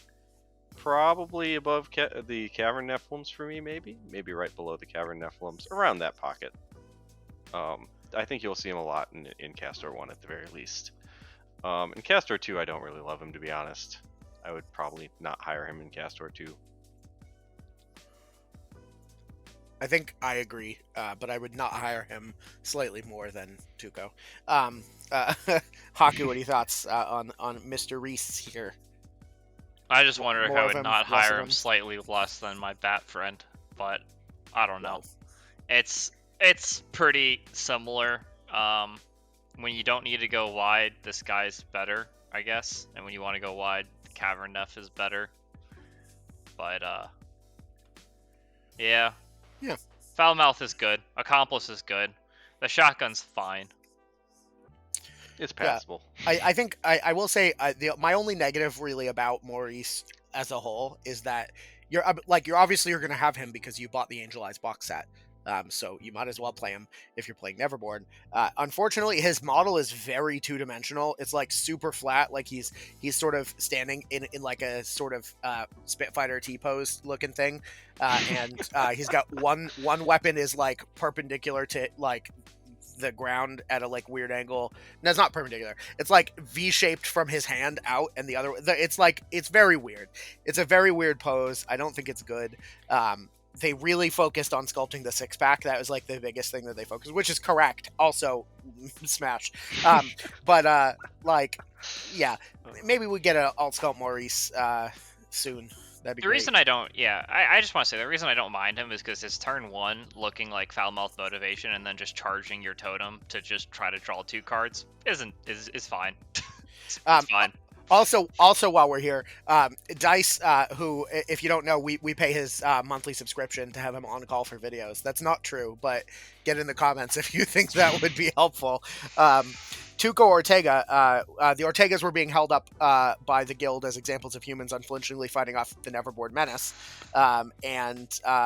So Tuco was captured during a particularly aggressive raid, dragged off by winged Nephilim before his siblings could react, and they tortured and learned Ortega secrets, and endured. He endured months of pain and exposure to their foul magic, and slowly his heart turned to hatred for the family that he believed had abandoned him. And so now he's allowed to place in Nekima's forces, but he and his fellow hybrids face constant prejudice from the Nephilim. Twisted with rage and self-loathing, Tuco has contemplated marching into Latigo Ranch alone, gutting down as many Ortegas as he can before they finally put him down. But the hybrids see a strength to Tuco that hold them together, and in his own way, he sees them as the only family that he has left. And for this, if nothing else, he clings to his rotten life. Whoa, So school shooter Tuco. Look, Just tell me you weren't getting those vibes off that. I mean, edit it I out, wasn't. but- I wasn't. More like murder your traitorous ex-family vibes. I think either way, smash.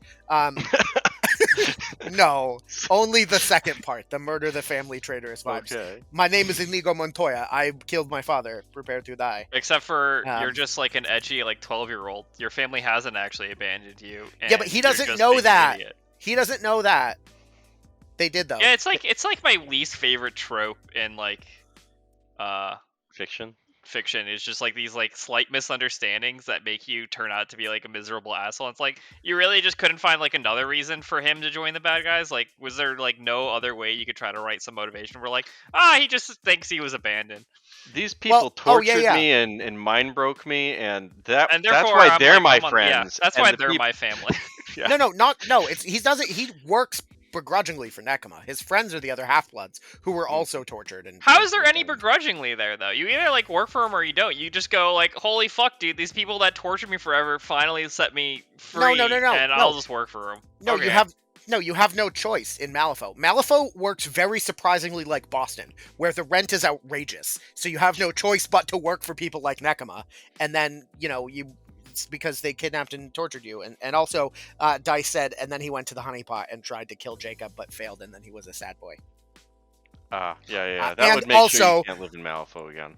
Also, can I just say about that failed raid? Smash. Like if they did they wiped his memories or like reprogrammed his memory, that would almost like make more sense for me. They did reprogram his memories with a whole bunch of like torture and talk about this.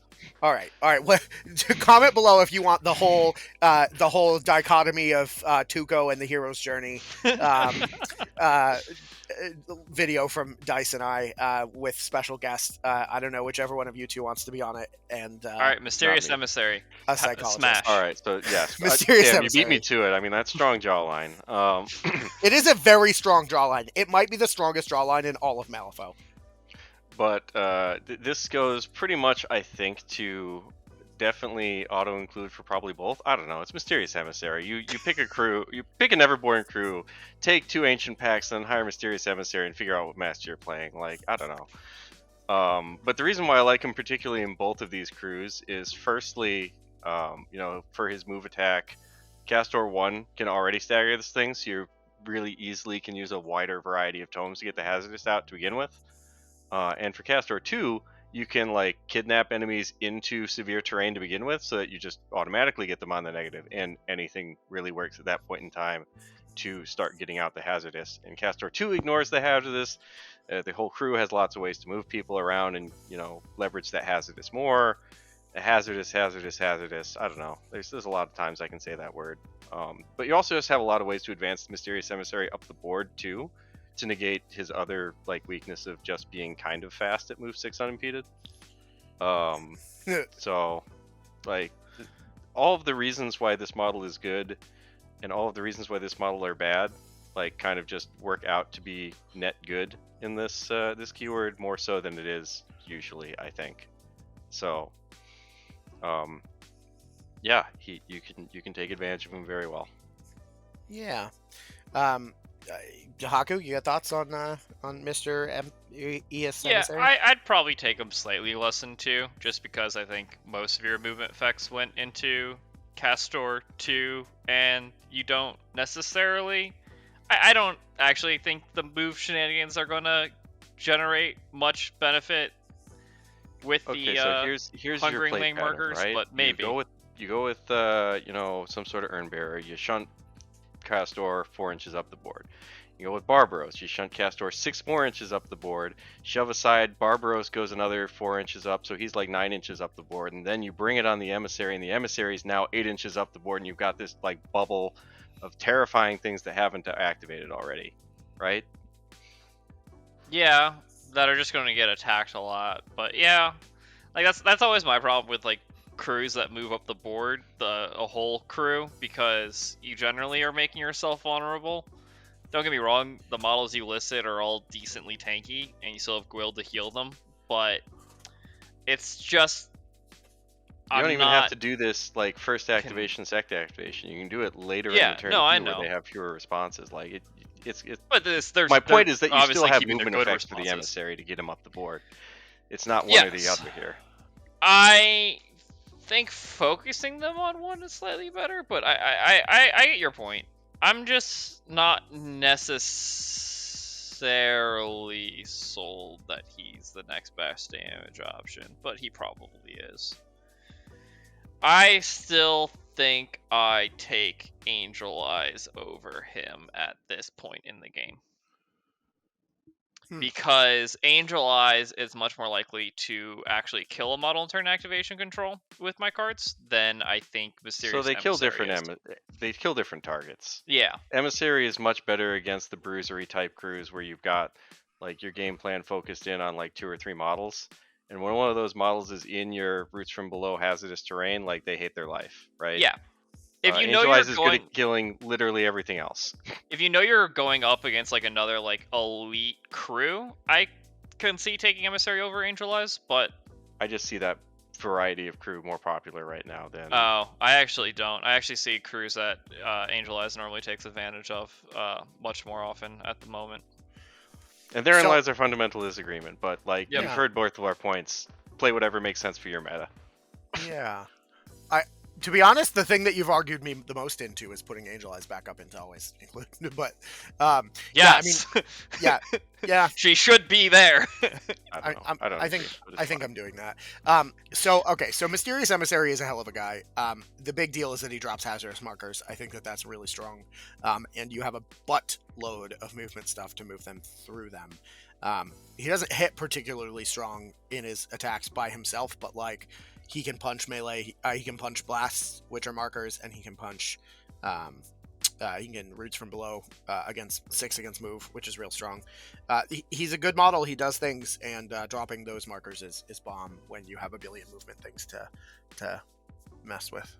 Yeah, that's sort of it. All right, this next one's sort of wild.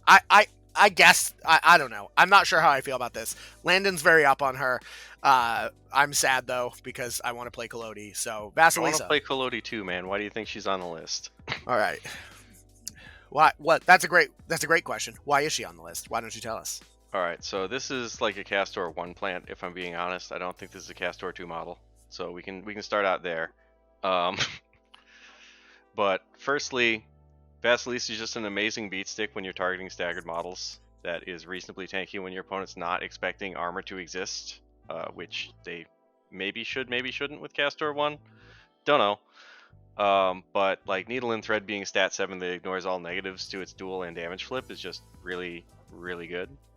Especially when like arguably one of the most powerful things your master is doing every turn is just staggering and stunning models. So that's nice. Move along gets you better alpha potential / better ability to get Marathine where it needs to go. Like that's also just nice. And you know, if you're taking Wicked Dolls, I guess sometimes you get to stagger things. I don't know. She staggers things herself too with the Tangled Threads. But and she can heal your Unseelie Engine if you took one of those. I don't know. She's just a tanky model in Neverborn. I enjoy playing. Sure. Yeah. All right. Well, Haku, you got thoughts on Vasilisa? I think it's a meme, but you know, I got a lot of value out of it after hiring an Alush, so it exists. All right. If you are going the stagger direction with Emissary, it is kind of funny. I don't think it's that particularly great. I mean, never Kast-lore hire 1 it just in does 2. stagger. You don't even need the Emissary here. I know. I still just don't think you're getting that much advantage from Vasilisa versus other models I would hire at 8. But when you can just punch things for guaranteed 4s when you have Severes, that's pretty dope. Sure. All right, fair enough. So Vasilisa, what a lady. I really like a couple of things on her card, but she just makes me sad because I want to play the Puppet Crew so bad and I can't. Ouch. Hinamatsu crew leader, not even bad. Well, I don't know. The Hinamatsu Crew is a thing for sure. But it's no Kalodi. So talk to me then about the Doppelganger. Alright, Doppelganger's great. Love Doppelganger. Played in either Kast-lore. Probably like right below Barbaros in some matchups for me, I think. I think there's a lot of neat things you can do with Doppelganger that just depends on how you fleshed out your crew. But generally speaking, stat 7 Mimic that copies all your built-in triggers and a crew with a lot of built-in triggers is just really good. If you aren't familiar with the fact, the stat of your action does not include the plus flips or suits that you get. Those are part of the action, not part of the stat. So if you were to copy, say, like Gwyl's Decay at stat 7, you also get the built-in RAM. So you can heal things with Doppelganger's activation and Gwyl's activation for no TN. Well, the TN of Mimic, but still. Like, or you can just have stat 7 Decays with Gwyll, or you can have stat 7 Atlas Strikes, which, you know, as we talked about, Atlas Strike is actually a kind of a passable attack. It's just stat 5 is really tough. and the body it's on is really tough to get into position to swing with. Doppelganger is neither of those things. She's move 6 and stat 7, so like Atlas Strike becomes good. If you've taken Angel Eyes, she can just also be a gun that shoots very far. Like Doppelganger is just the best thing in your crew for that particular activation at stat 7. So she's very good. Manipulative kind of helps her not die, as does Disguised, so that's cool, I guess. But yeah, and she can also just stagger things, I guess, if you're leaning into the stagger synergy. So I don't know. I like her for a lot of reasons. Yeah. I mean, she has a lot of stuff on her card, that's for sure. Infinitely more than... She has the most stuff on her card out of any model ever. Because she has every other thing on your group. Right? So, Haku, what do you think? Doppelganger? I, in general, actually kind of agree on this one. I am a big fan of Doppelganger. Being able to mimic your own attack is pretty good. In order to have a stat 7 staggering punch, which is, we already talked, getting out staggered can be pretty decent, but not that great if Doppelganger's being engaged. You can also either way, the though, Marathine thing to like heal Kast-lore more. I don't know. Yeah. So there's a lot of like really good abilities in this crew, and a lot of them are hampered, some of them by once per activation things. So the fact that you can just mimic them and also do them is really, really good. Wait, did you say mimic her own staggering punch? Yeah, you can do Yeah. that. That's... I mean, you can. Yeah, you're not wrong, I guess. And you're just at stat 7 instead of stat 5. Wild.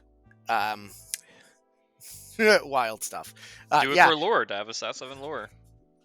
Sure. Yeah. All right. Yeah, Doppelganger. She's a lady, that's for sure.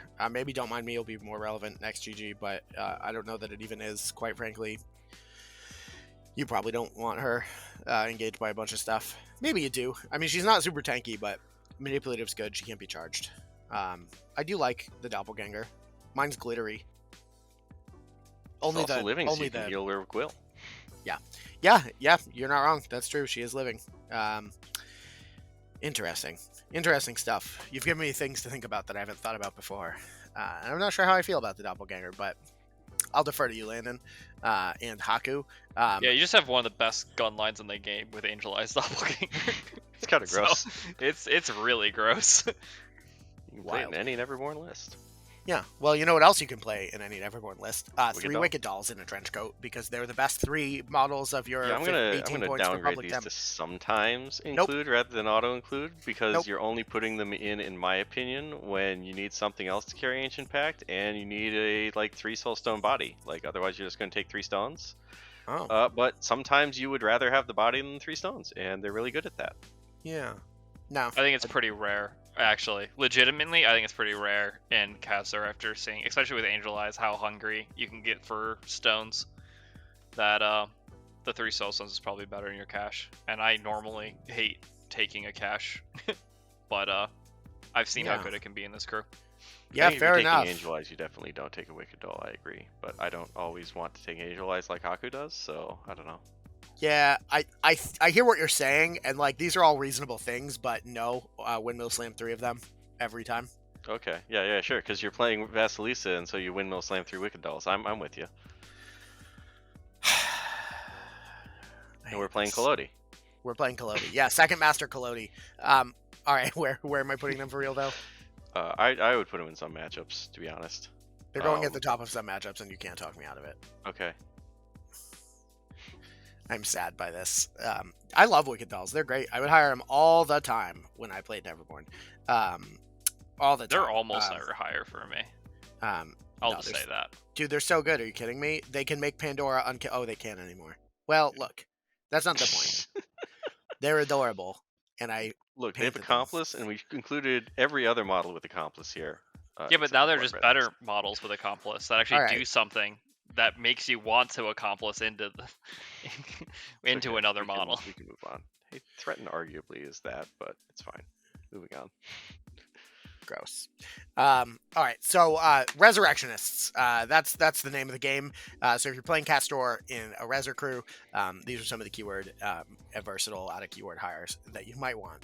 We'll start things off strong with Ms. Lovelace. Haku, Lovelace, what you got? I mean, we say started off strong, but this very much is a model. It's good when it's good, mostly because of gravity well. So yeah, probably just slam into sometimes. Probably above Unseelie Engine, just because her tech not only comes up more, but she's also just a generically better model, I think. Yeah. It's, it's nice. You can shoot, Kasore 2 up the board with your dead actions, maybe. And turning remote detonator online with maybe getting a lucky spirit barrage is not that unlikely when you're pinging things down in Kast-lore 1. So it's kind of funny how reliably you can kind of get that off when you can just set up 1 and 2 HP models pretty easily. Yeah. Yeah, I mean, Other than well, that, hostile work environment, gravity well, you know the drill. Yeah, hostile work environment's the shit. That card, that's wild. Landon, you got any? I almost feel like in Kast-lore 1, I could see this being like an auto-include type thing. You just like get a lot of value out of people not being able to fiddle with their own stuff with hostile work environment, when your entire game plan is to just like force someone to stand next to Marathine and die slowly. Oh no, for sure. For sure. No ability to whatsoever touch that model outside of having it activate and walk away is just really, really strong, I think, in Kast-lore 1. So Yeah. I'm a fan. You do have to bring your cushy soulstone pool to keep her alive, though. I mean, she's still 6/6 armor, 110 wounds, and living, so you can heal her with Gwyll. I don't know that you need to spend that much time keeping her alive with stones. Yeah. Also, she just draws cards, and with the idea of you're pinging them down one at a time, I think you're actually probably getting off Zombify more in this crew than you are in any other crew. Yeah. No, that's what I was saying. Yeah, exactly. Zombify So is amazing. I actually might be able to talk myself into auto-include with her for Kast-lore 1, but that's probably a stretch. It's a tricky balance on how many pings you want in your crew, and she does come at that hefty 11 soulstone cost. Yeah, and that's fair, and that's why I'm not like guaranteed slamming into auto-include, but I think she's pretty high up there on some matchups. Yeah, especially if you know your opponent's taking a lot of, self-targeting models. Yeah, or summon to move. I think I think my only downside to that plan, and I think more so why I want to keep her in some, is Kast-lore 1, you're not gonna have as many great opportunities to move her up the board, because there's no way you also hire a rider. No, but you do just walk lore with something you have lore on, or bring Enslaved it or as well. Or enslaved. Enslaved spirits are in Kast-lore 1. She doesn't need to go that far up the board normally. No, but 6. It depends. It depends on the crew. It depends on a number of things. I do really like her though, and there is some great synergy, for sure. Speaking of synergy, probably not so, but speaking of Manos. Oh. Yeah, Manos, it comes to, as I was talking about, really, is do you take the Cavern or do you take Manos? Most of the time, you're probably taking Manos, at least in RGG, just because, first of all, Spirit Barrage just always has been really good, especially the crews that love to be next to each other. So pulsing out that staggered has always been kind of cracked turn 1. Other than that, I think that you can argue the Cavern do its job almost better than it does. I disagree. Not even almost. It just does the scheming, killing thing better than Manos does. I disagree. But Manos does do the ignore demise as well as the can't be charged thing. Yeah, and irresistible pulsed out stagger. So I'd probably in this GG put it above the Cavern Nefs, but I can definitely see it going either or on just matchup / seeing schemes and strats. I really value Manos' ability to just take 3 swings in a turn while trying to kill something, as opposed to the Cavern Nefs, if it doesn't have focus, it's bottoming out at 4. Or if the thing you need to kill is hard to wound or whatever, it's bottoming out at 4. Whereas Manos is usually bottoming out at 6 to 8. So I like him better for his job, but they do fulfill a similar function. or armor shielded, or no. It's all about this. I actually think this is like you could go back and forth on this. It's really no, I knowing don't about what disagree with crews that you're take. against. This is the skilled version, the skilled part of hiring right here. Yeah, I mean, I love Manos. He's really, really strong. He has the extra facet of Spirit Barrage with Divine Strike, which is just egregious. If your opponent does not see it coming, you can pin whole crews in their deployment zone for the entire game, which especially has legs if you're throwing a giant Kast-lore that blasts 1,000,000 damage into their face. It can be real strong. Imagine someone's playing Euripides and you just like Kast-lore one, take the first model they tried to move out of deployment with and just shove it back there, stagger it, stun it, and then you just stagger everything else behind it. Like, it's gross. Amazing. That would be so rough. I don't like. Dude, you just concede. No, Manos is really strong. There's a reason he makes every green tier list because he's an absurdly good model, and even at 10 soul stones out of keyword, he's worth paying very frequently. And he's got tech on him. And he's got so much tech. Lantern of Souls, regen, so he can overheal, which doesn't matter. But oh boy, maybe if it did. You could put Whisper on him. Nice. All right. Mr. Spirit of the Restless variety. What you got? The almost objectively correct corpse marker generator for your Grave Spirit's Touch. For all of your corpse space needs. Fun fact, kind of works really well with Unseelie Engine with the shielded. Probably doesn't come up that much, but there is synergy there, so that's fun. Other than that, it really just kind of is the simple fact that it makes a corpse, and that's really good for pulsing out focus to your whole crew. And then it, just is kind of a decent body to scheme or whatever with. You did it. You hit the 2 reasons why I put it on the list. Nice. So where we going? Kast-lore 1, I probably don't hire this guy because I don't value Grave Spirit's Touch as much. To the point I would almost say never. Kast-lore 2, I would almost put it maybe in always because you very much value focus in that crew. In my opinion, you take as many Restless Spirits as you take Cavern Nephilims. Like, if you're not taking the Cavern Nephilims and pulsing GST, if that's not your game plan, then I don't think you want them. But, like, that's a game plan. Yeah. That's probably true. And you can do that in either Kast-lore. Yeah. Right. I just don't think in Kast-lore 1 you generally do the Cavern Neph plan, but Yeah, no, I think that's a fair thing to say, but you can try and do like a schemier plan with Kast-lore 1 where you'll take the Cavern Nephs, so I think he's at least still in the running there. If you don't want to super try hard to ping everything to death. Right. Yeah. Fair enough. Well, I think this next model must be here by mistake. I think it's bad. It doesn't even have tools for the... Oh, wait.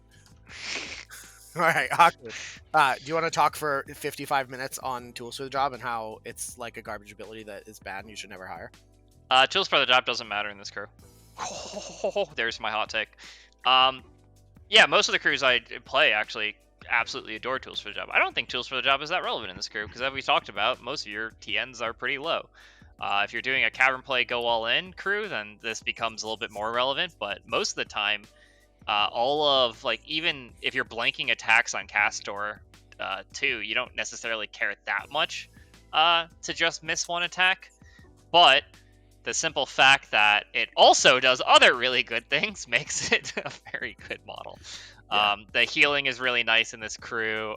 Giving it shielded, as we talked about with these armor models. Landon's addiction to Barbaros makes it very nice to be able to do that as well. Mm-hmm. It's another source of focus, so if you don't want to bring Grave Spirit's Touch, you can definitely just bring Nurse, and then quasi-rely on the fact that you'll have a 4 of tomes or be able to pitch a tome from your hand. Not that unreliable, especially with the card draw and filtering you already have in the crew. And then, other than that, it's always just been a pretty decent, really good model.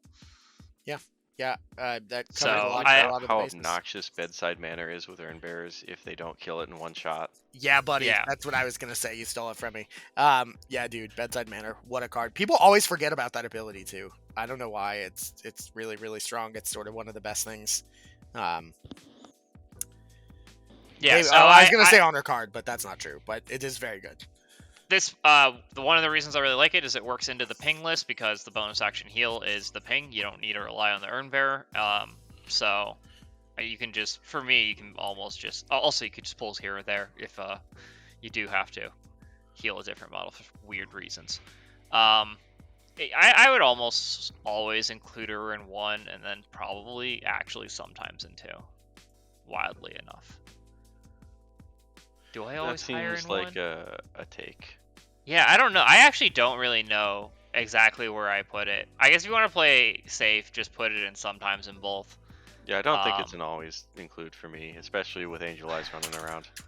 Well, Well, this is, you can't take I Angel Eyes can't and Rezzers. hire Angel Eyes. No, I mean if you. Oh, running around as the opposing stats. Oh, you're right, Yeah. actually. You slam this person and a never hire. Holy shit, every time you get Neverborn. It Yeah. has to be in Neverborn sometimes. is every game you play. You're now. right. Every game's going to be Neverborn. It's either dogs or Angel Eyes. You're just, no matter what, you're screwed. Yeah, okay. No, actually, legitimately, really good reason to put it in sometimes. Angel Eyes is against Neverborn. I think you probably never hire this model. I don't think it's good enough sitting in your backline, hidden from Angel Eyes, to be worth hiring. Sure, I think that's 1/8 of the reason why I would put it in. Some matches. In some matchups, that was the problem. All right, so Landon, what do you think? I think that analysis we came to is pretty on par. Like, the thing that really gets me is that you aren't always going to have the tome for like the prep for focus. So she's not a reliable way to make focus, unlike if we were taking the corpse package with GST. So you have to like weigh her on how good is she when I can just use bottle of painkillers or the rest of her kit. And I don't know that you have a ton of ways to just flip cards to get real good value for tools. You're attacking yourselves a lot, so it's not like the worst, but yeah, a lot of negative flips. Yeah. So, I legitimately. For tools, yeah, I'm actually, I keep talking myself more out of it. I do like the healing, I do like tools, but when you look at tools as an ability, you really, for me, it always comes down to, is there that one action I have to get off? Like, if I could have this in the Angel Eyes version of the list, it would be easy auto take. Yeah, for sure. I can't. So, what it boils down to is, what's that one attack? In Kast-lore 1? Nothing. I want to ping everybody. In Kast-lore 2, I'm stat 7, 3, 4, 5. Do I need to guarantee one of those? Probably not. Arguably in Kast-lore 1, it's your dominate because you... Or no, you can try that multiple times. Never mind. Fuck it. I don't care. Yeah. Wow. Fuck it. Yeah, so it Trigger really this comes one's down for to... activation. It really comes down to, like, if you don't want to hire GST and Grey Spirit Touch, you could probably hire this model and be fine. But there will be that chance that you don't get the tome, and you're just really fucking sad that your Cavern Neph can't pop somebody. Yeah, fair enough. I mean, but also, if you don't hire her, there's a good chance your Cavern Neph doesn't pop somebody because you weren't able to draw 13 off the top of your discard. Yeah. I think, for all of those reasons, I think that the nurse is very good. Are we arguing that we want to ratchet her down a bit? Probably. Yeah, sure. Put her below Lovelace, at least. All right. I think that seems reasonable. Below Cavern Nephs. I would put him above Cavern Nephilim because I like him with Cavern Nephilim. I think almost more than GST, but Okay, well, I'm probably high on that one. I think you're a little Well, high, but it's fine. yeah. I mean, look, she Resin does players stuff. all sniff glue, so Yeah. Yeah, fair enough. For what it's worth, she has seduction, which can be useful, right? But bottle of painkillers being able to focus people is absurdly strong, especially in this crew. Tools for the job is fine. Like, if you get it, you get it. If you don't, whatever. Bedside manner on Urn Bearers. That's another huge deal, because they're going to come after your Urn Bearers, and then when they do, you can put them in a position, if you know that you're going to do it, plan to put them in a position where they're either unseeable or unreachable or out of range, And that can cause more pings with Kast-lore. can cause so many pings. I think it's certainly in the ping version of this crew, very strong. But we got 2 models left. One of them is the Gwisin, which is a great out of keyword hire. Haku, what you got? Gwisin, what do you think? This is my edition. Hire. I have one reason for this. You can and put it's it at the top of Never Hire if you really want. That's fine. The the problem we're always going to run into Gwysin is, thankfully, thank Christ, we seem to have nerfed like most of the problem childs that you absolutely were just forced into hiring to take the hit model. You can argue that now the new problem child Angel Eyes forces you to take it, and you're decently correct. So it's nice to take against exactly Angel Eyes to keep your Urn Bearer alive in Kast-lore 1. That's about it. Landon. Oh, they're great against dogs too. I don't really know why this one's here, to be honest. Like, yeah, fair it enough. is a model would take the hit, but I'm not a huge fan of Gwysin. Like, I don't know. So it is a model will take the hit, and my particular reason, and I think that it's very, very, almost certainly never higher. I guess Angel Eyes. That's totally a thing. One of the big deals that shuts down a lot of the combo potential of this crew and a lot of the things that you can do is anti-heal stuff. And there are a few attacks in the game that have anti-heal specifically on an attack. And for that reason, I like having a Gwysin because, and it's probably more just my playstyle than anything else. But I think in both of my first two games with Kast-lore, Rich hired a Jorogumo and punched me in the face with it, and then I was sad. So this Gwysin lives on this tier list forever in memoriam of that moment. I think also if your opponent is playing 10 Thunders, hire one Gwysin, stop the Jorogumo. This is unreasonable. That's what I got. No, I mean you're not wrong against like, for example, even against Bygone, which would be kind of common. You don't want them to just be able to turn off your healing. Yeah, the anti-heal tech. I mean, that's really what it is. The one of the big downsides of Kast-lore as a general point, outside of the various things that you can do to not have this be the primary focus, because you just hire him to punch things, right? All of his abilities revolve around overhealing or healing, and whether or not you are healing or overhealing, if your model cannot heal, they don't. Even if Gwyl's in line of sight. Doesn't matter how much they heal, they didn't count as healing, and so you cannot do anything if you can't heal to trigger any of your Faith in Flesh or any of your cool abilities, and that's problematic. Gwysin can solve that problem, so it's very niche, but I think worth noting. Yeah, that's fair. Yeah. All right. And then we have Resurrectionists' actual best option for the Pub Dem Cup. 6 enslaved spirits in a trench coat. What we got? Probably always higher in both. I mean, not even joking. So the reason it's really good in 2 is because, as we've already pointed out, it can chain gang and then charge your guy and then just walk somewhere else to get your master further up the board. There are a lot of other models that also benefit from being chain ganged. Interacts. It's always been a good model, stopping opponents from using focus. The model's kind of insane, and it just does the things that the crew wants it to do. In Kast-lore 1, it's probably higher 3 of, because each move with the Urn Bearer in them is a ping on both of them, and it really makes that list super obnoxious. And even when they don't give you a good target or you're able to move it out, it also helps move the rest of like your slow lineup into like a slightly more frontal position, because you don't want to go too far forward, but you also want to be able to see the middle line, because normally there's important strategies and stuff being done there. So it helps you do the small unpack you needed to not waste like extra actions, even when you're not getting the free pings off. And then later you get free pings off for damage. Or you just walking corporeal bullshit thing. So I understand what you're saying, and I completely agree with you, but I'm having a little trouble parsing one thing that you said, which is what is the specific interaction with Urn Bearers that they ping them on? So when a friendly return model moves next to an Urn Bearer, you can heal that. You can heal so you that mean you model. chain if you have either Kast-lore there, Kast-lore 1. Yeah. And you chain gang Kast-lore 1 next to an Urn Bearer, he heals, overheals, pings both himself and the totem. Not himself and the totem. You can draw it from the totem. You don't. One or the other. That's right. You don't get both. Important to know. But you get to generate your ping.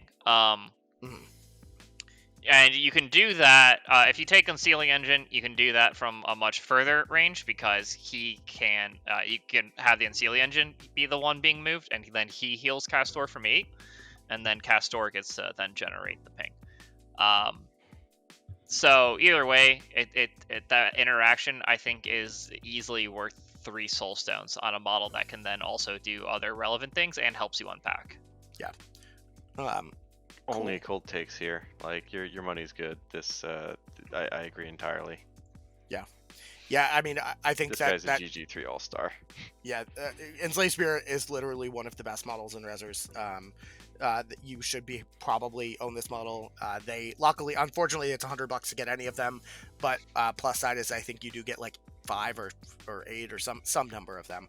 Or I think it's actually it's either 6. A number that is greater than the amount you It's need definitely- for Malifaux. I think it's 6. Yeah, I think it's 6. I don't 'cause think it's the other it side, so goes I up think they to come in 9. threes. I think. Yeah, I think it's one of them does. I think Yeah, maybe it is. yeah, one I of think them- it is 9. Point being, One of them does. they're really strong. Split this box with your friends who are also Resers. Enslaved Spirits, like boy, what a model. Okay, so last thing that we want to last thing that we want to talk about for sure. Just a quick run through of Kast-lore 1 and Kast-lore 2 because this tutorial is already pretty long, but we knew that was going to happen. It's a dual faction. So Kast-lore 1 playstyle premise in Neverborn and Resers. Just a quick overview. Landon, you want to go first with Neverborn? Sure. So, shit, I feel like I did this kind of at the front of the video, but I'll do it again. So with Kast-lore 1... Yeah, do you want to just not do this? We can just wrap up now. You're not wrong. You definitely did do sort of this. Yeah, just say how to. We finished with how to beat it. Oh, how to beat it. Right. Yeah, so Kast-lore 1 then, Landon. Obviously, this has been going on for a while already, but dual keyword tier list is gonna be that way. There's more models to talk about. Sure. How do we beat Kast-lore? You're playing against Kast-lore in a tournament. What do? You want to cover Kast-lore 1 in 1 sure. and then 2 in Neverborn, and then Haku, you can cover them both in Resers, and we'll call it a day. Yep. Yeah, so the way you beat Kast-lore 1 is pretty simple. The first thing you do is you kill all the Urn Bearers because they're squishy, and with 6 wounds, defense 5, it's not all that hard to do, especially if you have any reasonable gun. If you don't have any reasonable gun, it gets a little dicier, but it's definitely the most important thing you can do. It's also nice if you can find a game plan to try and get rid of those pesky Cavern Nephilims. They're only willpower 4, but if your opponent takes them and you have a way to target that willpower, oh boy, they go down fast. The thing you cannot allow yourself to do is like not finish off models against the return keyword either version, because if you aren't finishing off your food, then they're just going to heal it back up and you're going to feel really sad because you wasted a bunch of AP. Watch out for Dominate with the stagger stun. Like that can be pretty nasty for Kast-lore 1, but it's also like his only real trick. Don't get me wrong, Devour can do damage, but it's not an absurd amount of damage compared to other masters. And then I would say if you can take like really strong, impactful attacks into Kast-lore 1, and after you've whittled down your opponent's soulstone count, he will go down. Like he's defense 5, hard to wound, 12 wounds, right? Like if you can do 6 to 9 damage, 1 activation, when initiative do 6 to 9 damage again, he's probably dead. Like it happens. So just look for those opportunities, but just make sure if you're attacking something, you know it's dead. Yeah. What about Kast-lore 2? So Kast-lore 2, a lot of that, information kind of stays similar. The big difference is Kast-lore 2 is just going to be in your face much quicker than Kast-lore 1 is going to be.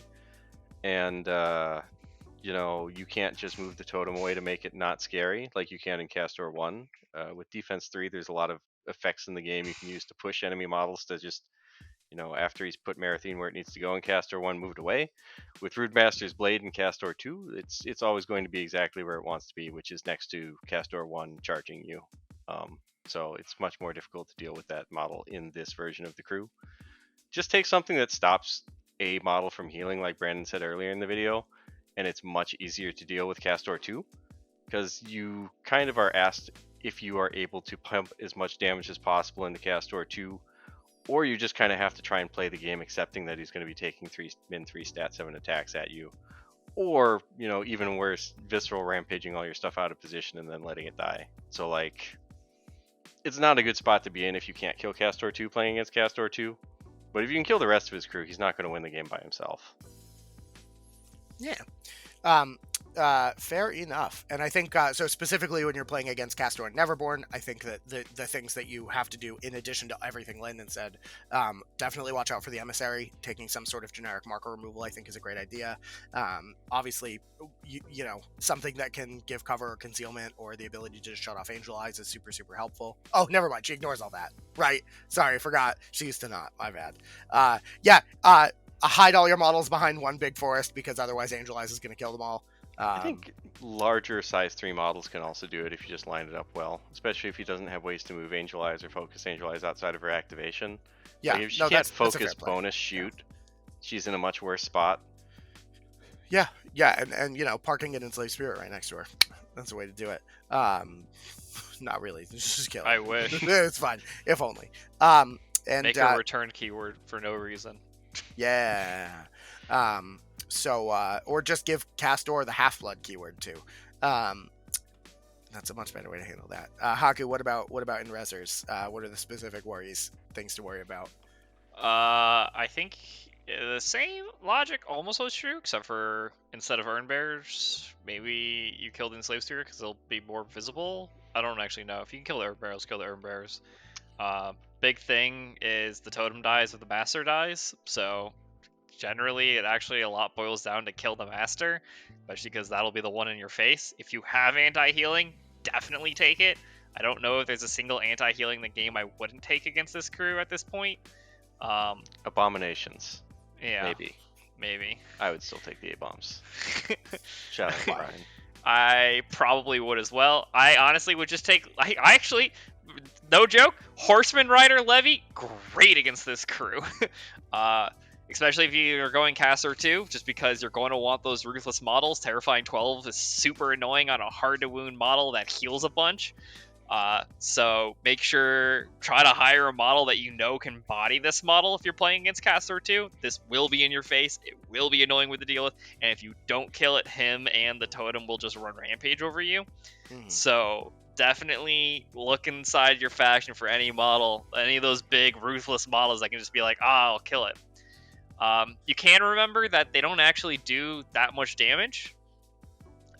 So your own healing actually is also very good. You can just outweight this crew. So if you have good card draw, good healing, card draw not so much because stat 7 on Kasotre 2, but good healing goes a long way. Pings don't work if you spend like 3 AP pinging down a model and then I just healed it back up to full. So there's decent ways you can take your own healing, counter their healing, or just definitely make sure you hire a model that can body Kast-lore too. Because if he gets to run rampage in your crew, bad times. Yeah, and when in doubt, just trick your opponent into agreeing that all of the terrain features are hazardous. You can't heal for the rest of the game. Yeah, it doesn't work on Kasotre 2 because he, weirdly enough, just ignores all terrain for good reason. That's Kast-lore tricking you. Dang, I got bamboozled. No, that pro strat, of course, is only for Kast-lore 1. You'll have to find a different pro strat for Kast-lore 2. Oops. All right. Against Kast-lore 2, just convince your opponent to play every piece of terrain as hazardous fast. That way he won't get fast.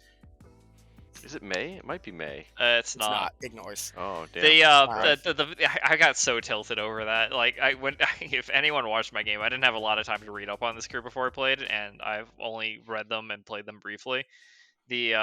Realizing that like all of his abilities are multi-ability paragraphs, and figuring out what they do, and the absolute amount of bullshit they ignore and are easily moved by, is a definite experience if that's the first time playing against this crew. Yeah, I mean, that's true of everything. But... I think half the battle against Returned is literally watching this video and realizing now what the crew does, and now you're actually able to pick it apart. I don't think you can beat this crew if you didn't like thoroughly read their cards and commit them to memory before you played against them. Yeah, you will have a real hard time. This is one of those crews that extra wards on familiarity, because if you approach them like anything else, where you can just sort of aggro models down, the amount of healing they can put out will just completely negate all of your actions that you've taken, and then you'll be very sad. Or you read like the first sentence of abilities and go, oh, okay, so that's what it does. I don't need to read the second half, and then the second half is like, I ignore different everything. ability. Yeah, a completely unrelated I am a ability that second gives you- ability entirely. It's like, oh, okay, cool. Yeah. Also, their abilities link to one another, so you actually have to pay attention to like, oh, this first paragraph of this ability matters for the second paragraph of his other ability. Yeah, we gotta get like a really in-depth and robust database engine to put Malifaux into, and then just get fun facts like Kast-lore, words per ability per keyword. Kast-lore, top of the list. We did it. Wild. So this is the Rezzers half, obviously. This was the Kast-lore tier list. Let us know what you think in the comments below. Sorry this was so long. Smash or pass. Smash or pass. I think overall smash, especially Maurice. That's what I got. Like and subscribe, obviously. Check it out soon. We're gonna be releasing our Patreon with some really, really fun and spicy tiers. And then also, more importantly, well, not more importantly, but probably about equally importantly, check out our affiliate link for Weird. So if you're trying to buy some models online and you don't have a friendly local game store to go to, using our code really helps us out. It lets us buy promo products and stuff for giveaways and tournaments and all kinds of cool stuff for less money. And then also, you can, if you use Procro, which it's the best paint that exists, period. Having been a thing that I've been saying for a while, we are actually sort of not sponsored, but we have an affiliate link with them now, because we at the Danger Planet are monumentals now. Hopefully you've seen our video about how we're so excited about that, because Procro is the best paint. Down below, campaign to get us to make our own colors one day.